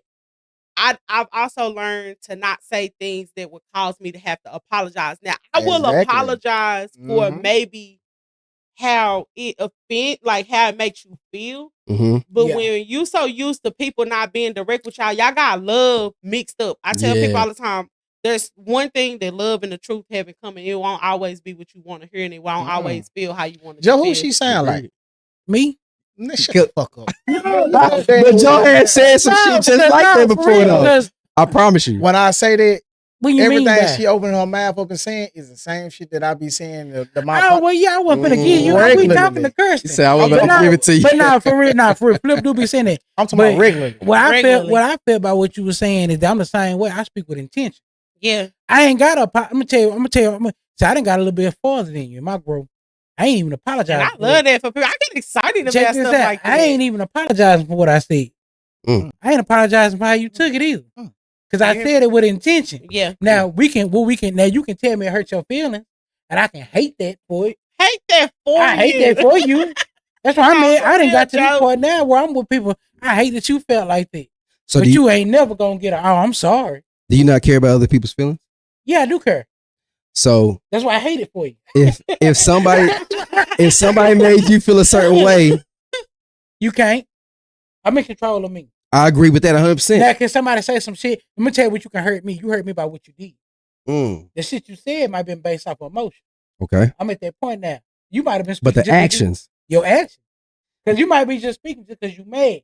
Think about you were mad because some shit your wife did. I said some slick shit. You took it a little bit deeper than what it was because you already had some anger on you because some shit your wife did. And I'm not saying that's you, but that could be you. Or it's the truth to what you said. It could be your wife could have got on your nerves today because last night she could put no leg on you and you didn't sleep how you wanted to. I'm just throwing. And then I came up here today like, nigga, why your knuckles ashy? Like, God damn, nigga, like. No. I could have said something to you like, damn this, and you be like, damn nigga. Even though you only said that damn nigga to me because you already had pretense energy on you. I agree. You speaking off energy how you already felt. You didn't mean damn nigga towards me. So I'm able to decipher as a man and understand that ain't who you are. So I don't react based off what you said because that's why. And that came from me just growing that I realized that I fell out behind text messages. Oh, wow. I hate texting. Please don't text me nothing important. Really? Yeah, I feel like because I don't know your context. It's a different conversation. I don't know your context. People insert tone and attitude. I don't know it. I don't know that. I don't know what your context was. So now I'm at the point, and that's why I said I got to the point to where I don't even communicate on the phone like this. We gotta talk. We gotta talk in person. You can text me right now, Joe. Fuck you, got me fucked up. I'm not responding to this shit. When I see you, I'm gonna ask you. So what you mean by that? What you mean by that? I got you fucked up. Yeah. And now I'm reading your energy. If your shoulders drop, I'm gonna hit you. Nah, hit him. You ain't never been beat up, Joe? Yeah. Okay. That's why I can fight. Okay. I can fight because I will get my ass whooped. You ever been jumped? Yeah. Yeah. Okay. Yeah, I got that. I can handle myself based on what I've been through, not what I'm doing. Okay. I ain't wake up one day and just start whooping niggas. I'm trying to make sure you're not that nigga like, nah, I ain't never lost no fight, nigga. Like that. I don't think that shit real. I got smashed. I got my same, bro. You ain't never lost a fight? You ever been jumped? I have. You got jumped. Celebration night. I got jumped, but it wasn't an actual jump like multiple people, but they tried to. That was when my cousin Ricky was still alive, and we was at Pinewood Park, right there off High Street. And I'll never forget this bitch. I got kicked in my motherfucking eye with a Carmelo Anthony J. Oh shit. That gold and black was embedded in my motherfucking mind for months and months after that. So did you get your ass beat? No, I did get kicked in my eye with that J though. That was it. I'm gonna tell you the crazy part though. The times I done got jumped, I didn't get beat up. I done been beat up in one-on-ones. The times I got I didn't get jumped. I got jumped once, and it's crazy because I had these long ass box braids in, so it wasn't like a professional jump. It was more of a lot of pulling braids, and I'm looking at these hoes doing shit, man. and doing that. You That's know the what I'm worst. That's the worst. I'm telling you straight up. Only time I didn't got my ass whooped in a 1-on-1. Me and nigga just locked up. Nigga just ass swung. Nigga didn't beat me up. He just ass swung. Yeah, that's how it was. I ain't never been beat up. I just been ass swung. Okay. Now when I take that back. I'm man enough to say the nigga just won. Yeah. Like I didn't feel like I performed. Like I didn't been beat up before. I had a fight with a nigga that I was cool with. That nigga beat me up. But that's because I didn't fight the nigga with the intensity of a nigga I don't like. I didn't even want to fight the nigga, but it's hard to honestly. Yeah, you can't hit a nigga that you cool with the way you can a nigga you don't fuck with. Yeah. A nigga that I'm been cool with, now I ain't fighting you to hurt you. I'm fighting you to let you know. Yeah. And that's why I kind of asked you because I don't think I've ever been beat up before, but I've been snuck. I've been caught off guard and then got my ass beat the fuck down, like jumped by a bunch of niggas at once. Wow. Stupid shit. Niggas talking shit come out of the club. Niggas ain't tried it. Take it. Was you been an ass? Was you being arrogant? Unfortunately, I was drunk. But P Game, look, I was drunk coming out the club. I had two of my partners behind me. Nah, that wasn't even it. Look, what? Some dudes, some Air Force dudes had came down. I think I told this before. Some Air Force dudes had came down from another. We was out in Italy. They came down from their spot. They bought 3 free meals with them, and it was 10 of them. I had my partners with me. We was at the club. Them Air Force girls wasn't feeling them dudes they came with. They started kicking it with us. When it's time to leave, I'm the first one out the club because I'm the one with the whip. I'm walking to my car, 2 partners behind me, and them 10 Air Force dudes came out too. And they talking mad shit. Oh, them niggas ain't shit. Them niggas think they this, they think they that. And I'm not paying attention to none of it. One of my partners like, man, Haywood, them niggas talking a lot of shit behind us. I'm drunk. Yeah, but them niggas ain't gonna do shit. That's me. I'm drunk. Next thing I know, no words exchanged. Straight to the back of my dome. Wham! To the ground. Talking about 20 feet on my ribs, on my head, everywhere. And I'm feeling all that shit. But I'm curled up. And I grab a nigga legs. So now I got him down on the ground with me. So like, that's going to be less feet. Because they don't want to kick their own nigga. So I'm beat that nigga out on the I ain't biting. See, you to the hospital. I ain't biting. I'm eat your ear. Nigga, you going to the hospital. Nah, I just start. See, yeah. Ain't no. Nah. Right now, cause a nigga, want to sit the nigga down. Man, I ain't gonna. You know what I'm gonna say? R.I.P. to the nigga. R.I.P. Jamil, man. Jamil had my shit like this. Had my head down. That nigga. Yeah. R.I.P. Jamil. Yeah. R.I.P. Jamil, man. Yeah. R.I.P. Jamil. Before we jump off subject, man, Keith, I remember you telling me a while back, man, about your army experience, man. How you were, what is it called? I ain't gonna say kicked out of the army, but kicked out. Kicked out? Big time. Kicked out. You got discharged? Discharged. That's what I was looking for. Discharged. No, I got might as well have been. I got other than honorable. I'll make because it's a very long story. I'll make a very long story short. Okay. Fucking, I came from Italy and I went to North Carolina, went to Fort Bragg, and when I got there, I'm a talkative person, as you can tell. I was talking to the dude that introduced me to the post, and he asked me, he like, I used to be in Italy, blah, blah, you know this person, you know that person? He asked me about this one female. I won't say her name on camera. I said, yeah. I said, everybody was running through her while we was over there. And I mean, everybody. Come to find out, it's his baby mama. Oh. So I'm talking about niggas running trains on her, this, that, and the third. So from day one, buddy had it out for me. So when it came time for the mother of my first child and my daughter to come to North Carolina, he gave me a hard time. They supposed to give you time to find a house, find daycare, all this and that. He gave me 10 days. You supposed to, I'm lying. He gave me 3 days. You're supposed to get 10 days to find a house and all this stuff. He gave me 3. So I couldn't find the adequate housing for my family. Couldn't find, the proper daycare. So I stopped going to work. I started taking care of my daughter at the house. They was like, you can't do that. So I started bringing my daughter to work. They said, you can't do that. I said, well, y'all got to figure out something. Started going to my chain of command. I said, hey, how can y'all help me like y'all are supposed to? I got to the top of my command. Like, it's open door policy. You can start with your, the lower levels and you go all the way up to the top. I got to the top, giving them all the respect, parade rest and everything. I said, Sergeant Major, I went to every avenue I can. I need help. What can I do for my daughter? She 1 year old at the time. This nigga looked me dead in my eyes, smirked, and said maybe she could sit at home and fend for herself. Took me everything in my body not to steal off on this motherfucker. To this day, I'll never forget his face just smirking at me like, I don't give a fuck about you or your daughter. You know what I'm saying? Yeah. from that day forward, I stayed at the crib. They came to my crib multiple times. They're like, we're gonna arrest you, take you to put you in military jail, this, that, and the third. Like, you gotta do what you gotta do, because I'm not coming back to work if I ain't got care for my daughter. Yeah. So they ended up kicking me out that hole. They told me I could do a chapter 10 to send my daughter off to live with the rest of my other family. I was like, I'm not doing that. This is my seed. You know what I'm saying? So they ended up kicking me out. But the best thing about that is, now why I praise it to this day, even though I got kicked out and I only spent 4 years in the military, them niggas gotta pay me now for the rest of my life. So fuck them niggas, you know what I'm saying? Like, but it's because I went to war. It's because I used to jump out of planes and I got a fucked up back, fuck up knees, ankles, all this shit. Like oh yeah. I was airborne. I was out them motherfuckers. You know what I'm saying? I'm pew. You know what I'm saying? Yeah, it's I don't know, man, but yeah, bro. Feel like?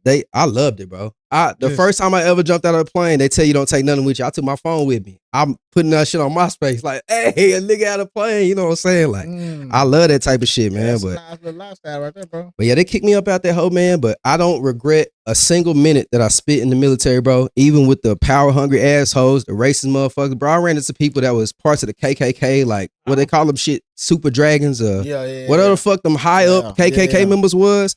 I met motherfuckers in the military was that, and it scared me because it's like, damn, if I ever deploy with this motherfucker, how I know he got my back when these Afghans shooting at me? He might be the one shoot me in my back and blame it on them niggas. So you went to war, like you was in? I was in the sticks, bro. What's crazy is, so I was a paper pusher, and you know that's somebody just do paperwork. I get people in school, get your families here and there. You know what I'm saying? But when I became airborne, I went with the infantry automatically, and one of my COs, commanding officers, came and told me, he said, basically, you a soldier first. Fuck your job. You gonna get out here, do these foot patrols, go out, talk to these people, watch this, watch that. I seen little kids get blown up. We fucking seen people bringing it's these things called VBIDs, vehicle bound IEDs, trying to blow up the front gate. We seen people hung outside the gates, like terrible shit. But I built such a brotherhood with the people I was there with, bro. I do it again. I'll be 100% honest with you. Did it fuck with you? Sleeping wise, I think to this wise. I don't think what happened there fucked with me. I think what happened since has fucked with me, because I've had so many people commit suicide. And that's why I say it all the time, like, how could you survive war and then you can't survive the war inside? Like, bro, that fucks me up, because I'm one of the ones that went to war with you. What was that turn where it's like, damn, I can't take this shit no more, and you blow your fucking brains out while your wife and kids is in the house? Thought you went to work and you done blown your shit out in the garage in your car. But they don't find you for 3-4 hours. Seeing how you were crazy, strong enough to go to war and do everything, understand? Are they not strong enough to pull that trigger? Like what is your you know what I'm saying, your perspective on that? I mean, no, I can speak on that. I ain't even been to that. But you've been in the streets. I mean, it's the same. But I mean, I can say. I mean, yeah. I think it's more. My personality is just I'm ready for whatever though. I feel like when you ready for whatever, bro, like you ready for that to come with it. Yeah. You know what I'm saying? So I'm looking at it, and I hate to sound selfish, but I always told myself that, and it's go from me seeing my partners dead, to and I say that RP Rick, you know, from shit like that. It's just like that's part of what I do. Like I really carry myself like that. Like I always tell myself, if I had to, I don't glorify, I don't like speak on this type of shit, but I'm really about whatever the next nigga about. Agreed. If I went to the army, my mindset is that this is a part of what's in the army. I'm gonna adapt to my situation. That's why I can be my personality is an adapter. Okay. I'm not nobody. I'm not perfect. I'm not hood. I'm not this. I'm not that. So you're more like a mirror. I'm whatever. Whatever needs to be reflected. Yeah, I'm whatever. I'm giving you adapt whatever. To the environment. Yeah, if I go to the army and the motherfuckers is getting their ass shot, the motherfuckers are getting their ass shot today. So, Flip, was you asking him like more along the lines of like, do you feel like he had like PTSD or like I would say PTSD. I mean, like, does it bother you? Like, do you think about it more than often? I think the only thing that bothers me about ever being in the military is that as a youngster, I had no direction, and it was easy to make me a pawn. It was easy to make me to go fight your war because it's not what I was thinking of. I wasn't like, damn, I'm out here fighting this white man's war where he wouldn't send his kids to go do that. I wasn't thinking about none of that shit. I was in college. I wasn't doing shit but fucking smoking, go fucking on my girl, and fucking off in class. I wasn't doing shit. A professor asked me one day, I had this assignment that I was supposed to be doing for like fucking 3 months or 6 weeks or some shit. He's like, Mr. Haywood, where's this? I said, oh, I ain't got it. He like, why are you even here? I said, that's a great question. I left college, never went back, and I went and joined the military that same fucking day.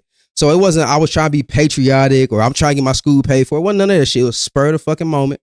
So when I joined, it was never bro, I'm gonna go to war and, fight for my country and this, that, and the third. When I found out I was going to war, I was like, y'all niggas did tell me I'd never go to fucking war. You know what I'm saying? I pushed paper. So it was more of stability for you. It wasn't even stability. I'm a spur of the moment nigga. I literally live life day by day. That's your fire sign and you impulsiveness. I can agree, but it's led me, and that's why I don't regret nothing. Like I told you, I think the only thing I ever regret, and we said it before, is I ran that nigga pockets, that old ass man in Italy. Still feel bad to this day. I feel like that's why the episode might have messed up. Yeah.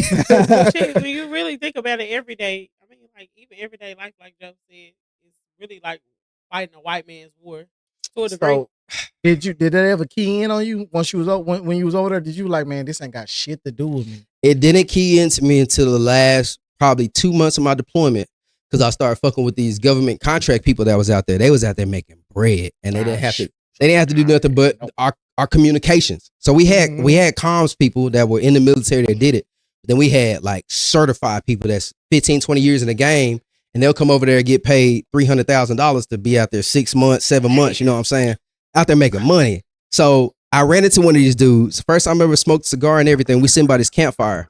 He's like, man, why'd you join? I told him. He's like, I can never join, man. I'm like, why?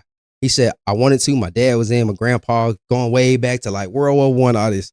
He said, but I realized from all their stories that they're out here killing people that they don't know, and people are shooting at them that don't know them. They have no issue with these people other than I'm at war with your country. And I sat back, I said, God damn. I'm seeing helicopters flying over with fucking missiles coming at them bitches trying to shoot people down. I'm like, this nigga just killed this nigga that wanted to go back home to his wife and kids, and he don't know him, and he don't know him. What the fuck is going on? And from that point forward, I was fucked up. I was torn because then it was like, I want to keep my partners alive. If I'm ever in a situation where I gotta fight these niggas, I'm gonna gun these niggas down because I know these niggas. You know what I'm saying? Yeah. But that's why I was torn, because it was still like, damn. Why did we? Why the fuck am I here trying to keep him alive? Because this guy trying to kill him, and I don't know this guy. That's where that pun come in there, because you so far down the totem pole. Bro. It don't even matter why you acting. It's just, you better act. It was bad, bro. You know what I'm saying? You act with no questions. It got real bad. So, you know what? I got a question. So, how bad is the sniper? I've always liked the sniper. Well, I got a partner. Shout out to my partner T Dix, man. He went for the whole Ranger training and this, that, and the third. It ain't like, Green Berets or nothing like the Navy SEALs and all this. Mm-hmm. But I think the training for that, bro, I don't even know if I'm mentally capable for it, because you gotta be willing to shit on yourself, piss on yourself, most definitely, stay in a prone position for hours just to find a motherfucker and be like, that's our target. The wind is at this speed. I need to shoot here for it to hit this motherfucker there. Like, to rotate the bullet, to rotate this far. But bro, that's what's so crazy, because you still out there doing that for somebody fucking else, bro. Yeah, that's insane to me. You taking out a whole nother person one-on-one. It ain't like you spraying and praying at a whole bunch of. You are targeted on one person that y'all been tracking for a minute. It's on this list. Like, bro, nah, bro. It's like the people who went in there and killed Osama. You know what I'm saying? I mean, Osama. Yeah, Osama. Yeah, you know what I'm saying? Out of there. Didn't matter what Osama cause was. They just knew they was on a mission. They wouldn't done it. Out of there, and bro. You gotta think about, you got 100,000 people that's in the army that's on that same type of energy. And wasn't he like buried in a hill? Like, looked like he was in a cave. Oh yeah, he was out of there. But you was in the army around that time, right? I was in the army when they got that nigga. So how was it? It was crazy though. I know the celebration. It was crazy, Flip, and that's another crazy thing about it, man. Like, how do you celebrate a motherfucker's death? But when you in it, it's like, we got that nigga, man. Like, they only celebrated his death because of 9/11. You think? Nah, I'm saying like what I'm saying is they celebrated once they killed him. But when you fast forward to 2021, I'm saying when the documentary came out. It was a documentary? Your boy, it's a badass documentary. That was good. You talking about Old Dark 30? Where they showed like how they got in there, came in, and okay, yeah. That might be. That's why what I'm saying is, when you go back and you look at that, then you be like, damn, Was Buddy not because they gave the reason why Osama was doing what he was doing and everything. Yeah. And he was like, man, damn. He had his own cause. Like it's deep. Go ahead. I fuck with Osama. He rich. It wasn't even about him being rich though, because according to the documentary, bro. I'm just telling you, I fuck with Osama. He was rich. I fuck with Osama too. But listen, this is the thing though. So Osama was being paid for American things. So once they cut that pipeline off and he gave them America what they wanted, he basically got pushed out the way and became, you know what I'm saying? And so what happened was he was mad at how he was treated, and they claimed that he sent that shit, you know what I'm saying? Pushed the issue to where the trade centers and all that shit happened. I'm not gonna say he done that because they said it was inside job. But regardless of that, I'm just going by what they saying, you know what I'm saying? How they say he did all this XYZ. He done it with a reason because of how he was treated. And so they put it like he was #1 terrorist. He did this because, you know what I'm saying, he was just a bad man. Nah, in reality, man, if you go back and watch that documentary, he was cool with the Bushes. Oh my God. You know what I'm saying? And so but what I'm saying, oh yeah, man, I watched the badass documentary. So like over there in Iran and all that shit, man, the CIA so bad, man, to where they'll go over there and influence the people to kill the leader. Oh yeah. Just for them to put their own people in position. Yeah. You know, we be trying to put democracies over in Afghanistan and Iraq and all that shit, bro. You, man, that shit, man, I'm telling you, I done watched some shit, bro. It just, but it go in and out of my mind because I don't got nobody to talk to about this shit. So it's like I know it, but I mean, it's just, you know, I'ma listen. No, I mean, you know, listen. I'm saying like what I'm saying like is, nigga, we just started the podcast. I watch this shit while I'm driving in the truck. Yeah, man, I'm not driving on my phone at the same time. Hey, that truck a motherfucker though. It give you time. Kind of like tie into like what's going on now with like these immigration laws. Like, how do y'all feel about that? Like, man, that shit is you know, because it's like I seen somebody on TikTok said this white woman said, "What is white culture?" I'm like, that's a damn good fucking question. What is white people's culture? Like, we have a culture. Hispanics have a culture. Privilege. I think white people have a culture. White people culture. What is they fucking culture? Because America was built off of foreigners white people and Indians. Culture is being able to do what the fuck they want to do. Say what the fuck they want to say, be entitled to how they feel and what they want to get done. Their culture ain't got to do with food. It got to do with saying, you know what's crazy? This is the best and this ain't. I do like, I mean, and I feel like it's an ignorance to every race, right? Okay. So I'm not, I wouldn't say that I'm racist. I'm prejudiced.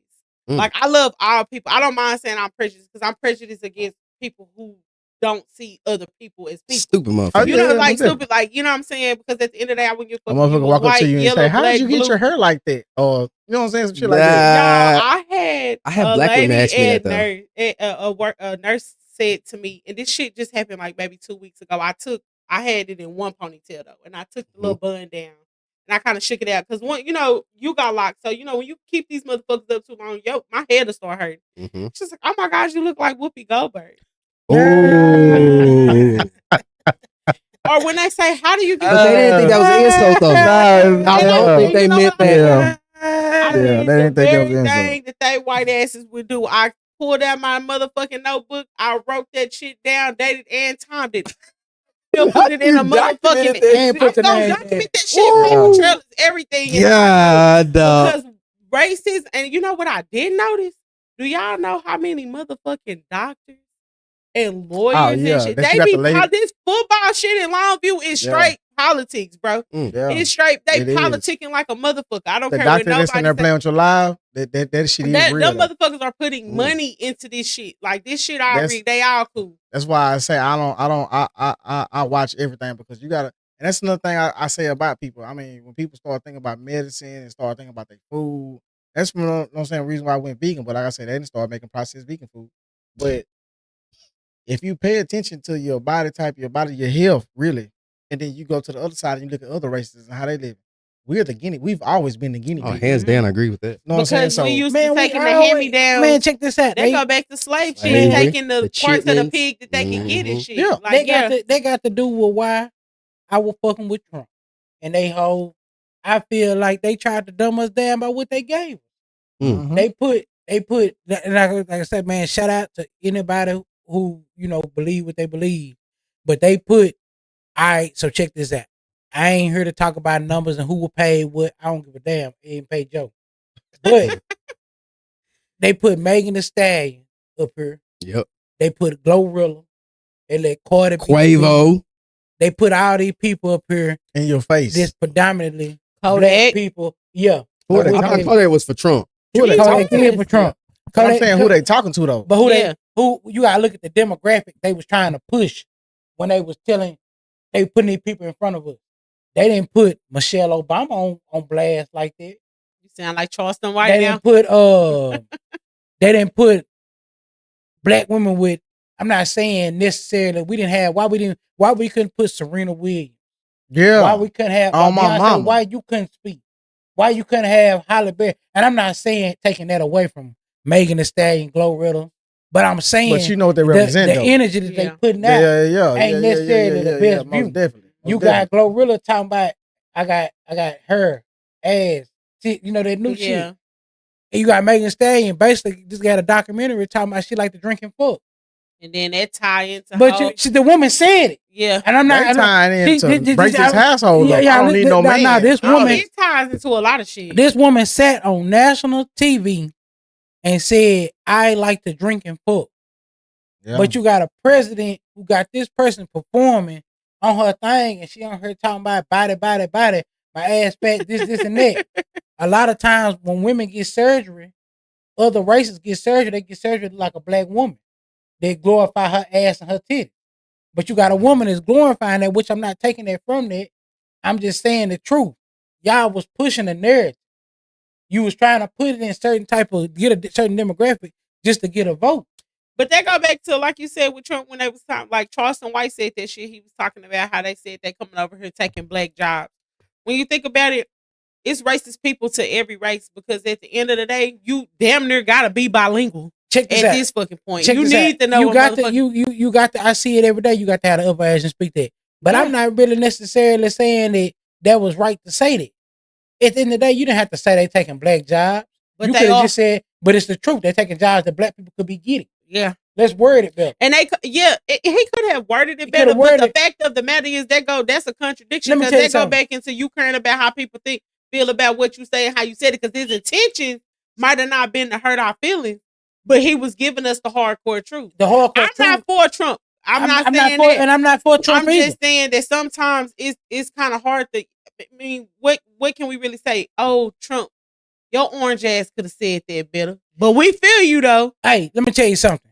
Every day as a human is shit you could have said and did better. Most definitely. Everybody in this room could have said and did some shit better. Most definitely. It's some shit you could have did today. You was at the gas station. You could have told that nigga, no thank you. But you just said nah. Yeah. I said so. You know what I'm saying? You could have told the motherfucker, excuse me, but you just said, all right.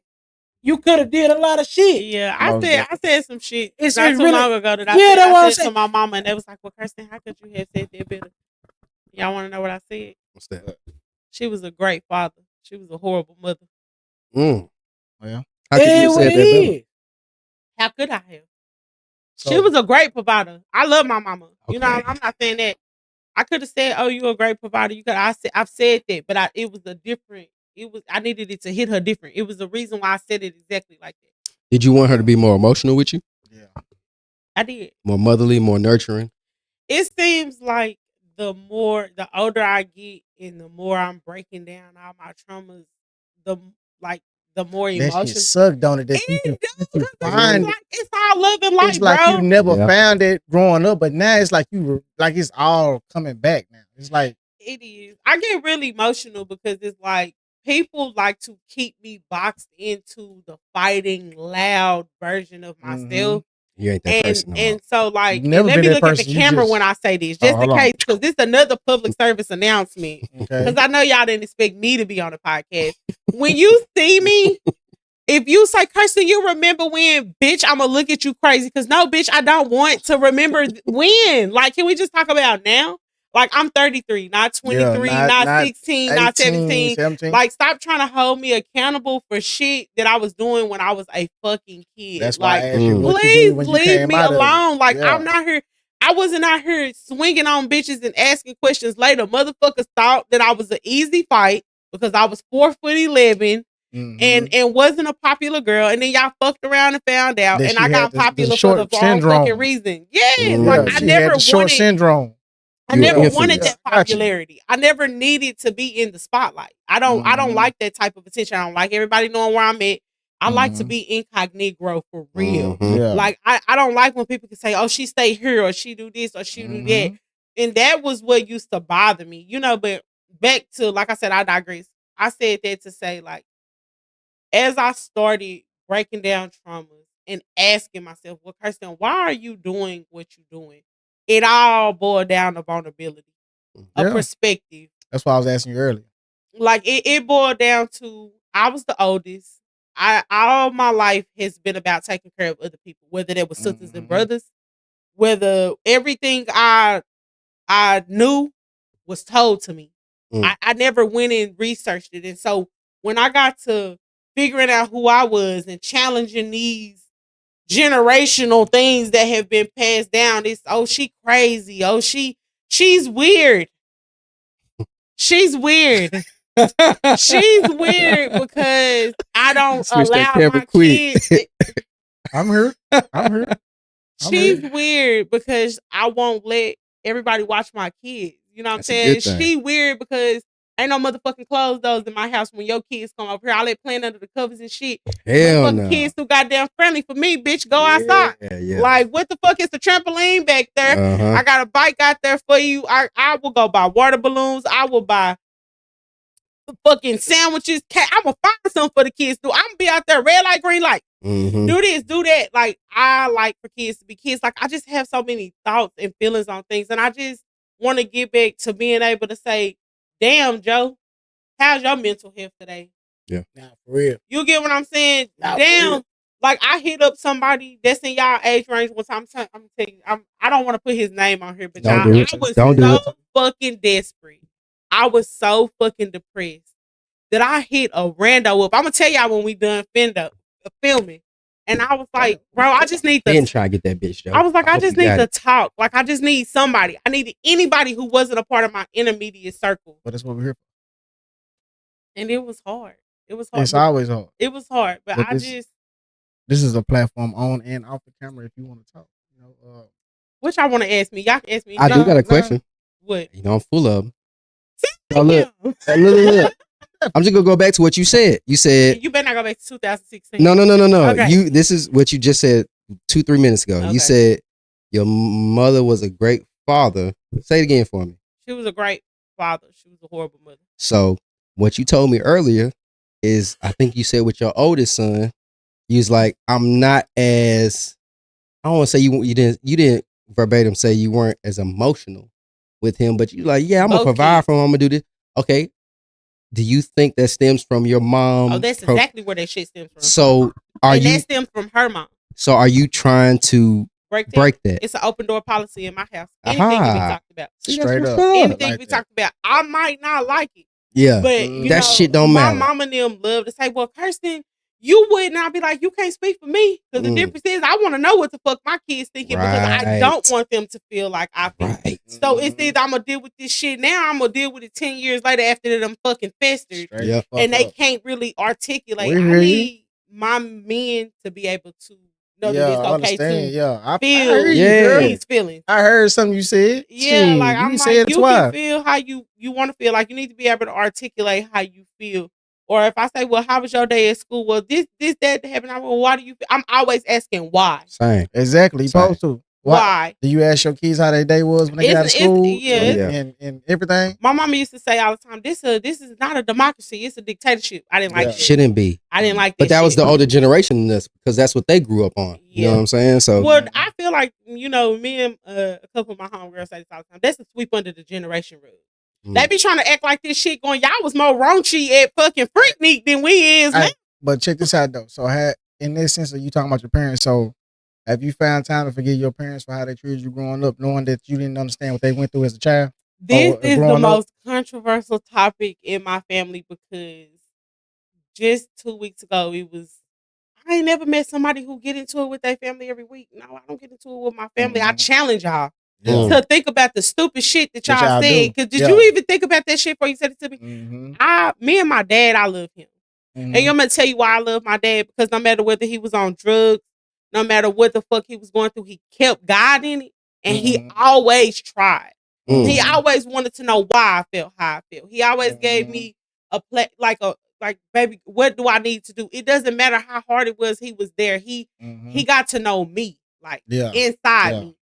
With my mom, I know my mother loves me. I don't believe that my mom likes me, and they want to make it the same thing. Yeah, I was say that's a lot of mama daughter things. But it's not. But you got boys. You got boys though. You got boys though. You can't say that. And because I've heard that more than normal. Same. And men love their mamas different. I will. But that's more of a cater to a mother. A mother brainwashes a boy. Yes. You think so? Hands down. I know so. Hands down. I got 2 boys, 2 girls. Check this out. So when let's just say if your son, your youngest, I forgot which son you said goes to. I mean, got the other daddy that is not. No, I'm saying that's the 15-year-old. That's the youngest one. No, the oldest one is straight. That's what I'm saying. The youngest one is straight, but he's private school and all that. So my oldest went to let's private. just say, my youngest did. let's just say he went over there with him, right? So when he come back, you be like, "Oh, how's your trip? How did you go?" You know what I'm saying?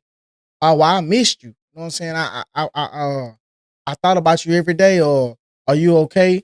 That's your way of him of sending him off from his daddy. Like, damn, am I all right? You know what I'm saying? Damn, maybe I shouldn't go over there. You know what I'm saying? That's a mother's way of degrading the father without knowing. Without knowing. You know what I'm saying? What's crazy? My mama never did that shit. My mama always told me. Now, I want to make this very clear. My mother was a great mother. Yeah. In the sense of, we were always stable. We always had food. She kept me in church. She kept me clean. She didn't keep me from pillar to post. It wasn't that. It was that she had me at 16. So the village raised me. Yeah. And I had to, I had to let her know, like, I was never your child. I was more like your sister. Yeah. You're not, it's 16 years between us. You get what I'm saying? You didn't even know who the fuck you was when you had me. You get what I'm saying? So now that I'm older, and I'm just like, yeah, that didn't really work out for you. So I'm not going to do that. Or, hey, this is not how the days we living in now. So I'm not going to do that. It becomes as though I'm a problem. Yeah. You get what I'm saying? Because I don't want to keep this shit going. And it's just like, oh, you sitting on there talking about family. I'm like, bitch, y'all act like I was up there with God. Like, hell yeah, put me with them niggas, they lit. Like, you know what I'm saying? Like, you can't help who you related to. Family is an action word. You cannot help who you're related to. Families grow apart. And I love my family to death. Shout out to my Taylors and my Davises. But at the end of the day, I'm gonna do some shit different, and it period. Like it starts with me. Nah, you make a lot of sense though. And it's hard. It's hard walking a different walk. I tell Joe and them all the time that man, my mama like sisters. You know what I'm saying? It kind of grew up in the same atmosphere. You know sister and brother. Yeah, sister and brother. You know what I'm saying? I think that's how it is. One time, let me get it. Hold on. Let me get that pound. I wanted to ask you. Oh, go ahead. My bad. Go ahead. Nah, I was just saying, man. Me and my mama grew up in kind of the same situation. You know what I'm saying? I mean, me and my mama beating Pat, like, you know what I'm saying, brothers and sisters. You know what I'm saying? I'm not gonna say I've never looked at her as a mother, because I understand it's my mama, and I love her like a mom. You know what I'm saying? But as far as our relationship, I always thought of my mom as a sister, because we go through the same situation. When we have our spurts, it's some brother and sister shit. It's not no, you know what I'm saying? It's not no parent child shit. You know what I'm saying? It's always some, you too grown for this shit, or you know what I'm saying? Or, you know what I'm saying? Some shit like that. It's just, I've never blamed her for not being the, you know what I'm saying, being her doing this XYZ. That motherfucker probably been relaxed. But, I gotta sit up on this. That's why I've been saying it probably related. That leg probably just gave out a little bit. But yeah, you know what I'm saying? Just in the sense of, you know what I'm saying? Like I say, she was a mother, you know what I'm saying? I'm not knocking that. It just, when it came to a parent, I knew who my parents was. You know what I'm saying? I understood that my aunties and my uncles and my grandmas, you know what I'm saying, was the people in my house that's gonna handle the shit. You know what I'm saying? Take care of the shit. Versus my mama, she don't understand where I'm coming from, or if a certain situation is going on, she's here to just, we get into it. Instead of, you know what I'm saying, them over here, they understanding what I'm going through. You, on the other hand, we're here to argue. Yeah. And it's not me arguing being a disobedient child. It's just, bro, you not hearing me like these people hearing me. You know what I'm saying? And I'm Yep. not saying they agreeing with what I'm saying. It's just they raised me. They know who I am. So when shit pop off or I'm cutting up or anything of that nature, they know how to handle me. Yeah. You get wind of the problem and then kind of put your 2 cents in, you too late. You ain't got no input. Yeah. You know what I'm saying? And I'm not excluding you as a parent. It's just, bro, the problem been handled. You bringing it up to where now it's getting on my nerves. Yeah, shit already over with. Yeah, you know what I'm saying? See, and it's for me, I just always felt unseen. Oh yeah, most definitely. I felt unseen. I think with my mama, like my grandma died. It was like Ricky died, and then my grandma died, like maybe a year or two later. And it was a bad hit, back to back for our family. And when my granny died, I feel like everything innocent and genuine and pure about me in that time frame, it died with her. Because she was more of my mother than my mama was my mama. Yeah. And so when I started figuring out who I was and like you said, when I started coming to her with things, like I remember one time I was like, "You never came to none of my stuff." Yeah. And you know, I'm gonna tell you what she said. She's like, "You ain't never do shit." Man, I went to Jarvis Christian College. I signed myself Not up Jarvis. What's that in the Hawkins? Yes, I said they had this Upward Bound program for middle school kids, and I went every weekend and I went every summer. I did science fairs. I was signing her name on shit just to stay the fuck away from the house. Yeah. At this point, it was just like anything to stay away from the house. And then, you know, like earlier I told you I was a victim of SA. It's a lot of that shit that go on in black communities and black households that motherfuckers don't want to talk about. Okay, so look, we're not gonna tap into it, but I do want to bring it up. I didn't know that. I missed that conversation.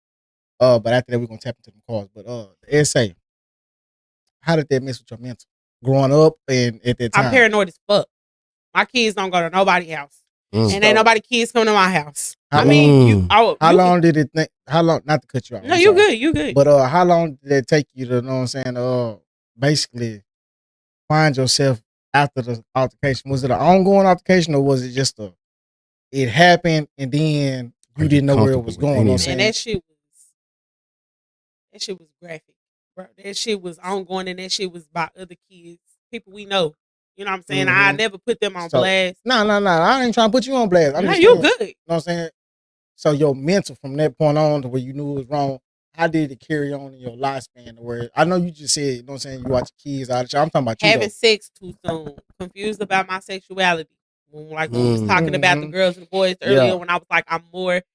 Because if I had to be honest, like this is sick shit. See, the difference between me and other people is I say that shit out loud. Yeah. All that hunching, sexual assault, and all that shit, that's where the confusion comes in with boys and girls because you pick which feeling you like better. Yeah. And for me, it was better with a girl than it was with a boy, which is why I said what I said earlier when I was like, I have to actually be attracted to you in the inside as a man for me to like you. So when everybody was running around like, oh, such and such fine, I'm like, I just see a nigga. Like, you know what I'm saying? Yeah. And even with girls, it was just more of the feeling. It wasn't like I was walking around like, oh, you're pretty. I like that one. You know, it was. But see, you saying the same thing that my mama told me years ago, though. My mama always told me to look on the inside of somebody instead of what's on the outside. And you basically saying the same thing. We both agreed just to throw that back out there. I can see a predator from a mile away. I can spot him. I'm so paranoid. How come people can't spot it? Or you know what? You don't want to see it in a person. People don't see. I hate to say see that person like life and fucked up situation. I don't regret anything that happened to me. I'm actually glad it happened to me because it tapped me into real reality. It's a lot of y'all parents out here that are too comfortable with leaving y'all fucking kids with fucking people. Y'all be the fuck outside when y'all need to be the fuck inside. You still see that nowadays? Oh, that shit is happening. Fuck yeah. We weren't gonna tap into it. But, and I'm not going to say too much because, again, I know this is going to be seen because I don't have to say names because motherfuckers going to know what I'm talking about. Because once you put shit on the internet, I open myself up for that. That's what I was talking about on Facebook. Yeah, it's Facebook. That's what I'm saying, yeah. Yeah, hell yeah. And everybody's like, you don't need to come to Facebook. I'm like, don't get on here giving me a motherfucking speech. I intentionally got on Facebook to bring awareness. And that was what I was saying when I'm like, when the fuck do you say something? If I come to you privately about some fucked up shit like this, and you call a kid a liar, and you call 2 different children from 2 different sides of a family a liar, one is 12, 13, one 8. Yeah. And they a liar. Why would they be making that shit up? Yeah. And they just pulled this out their ass. Mm-hmm. And so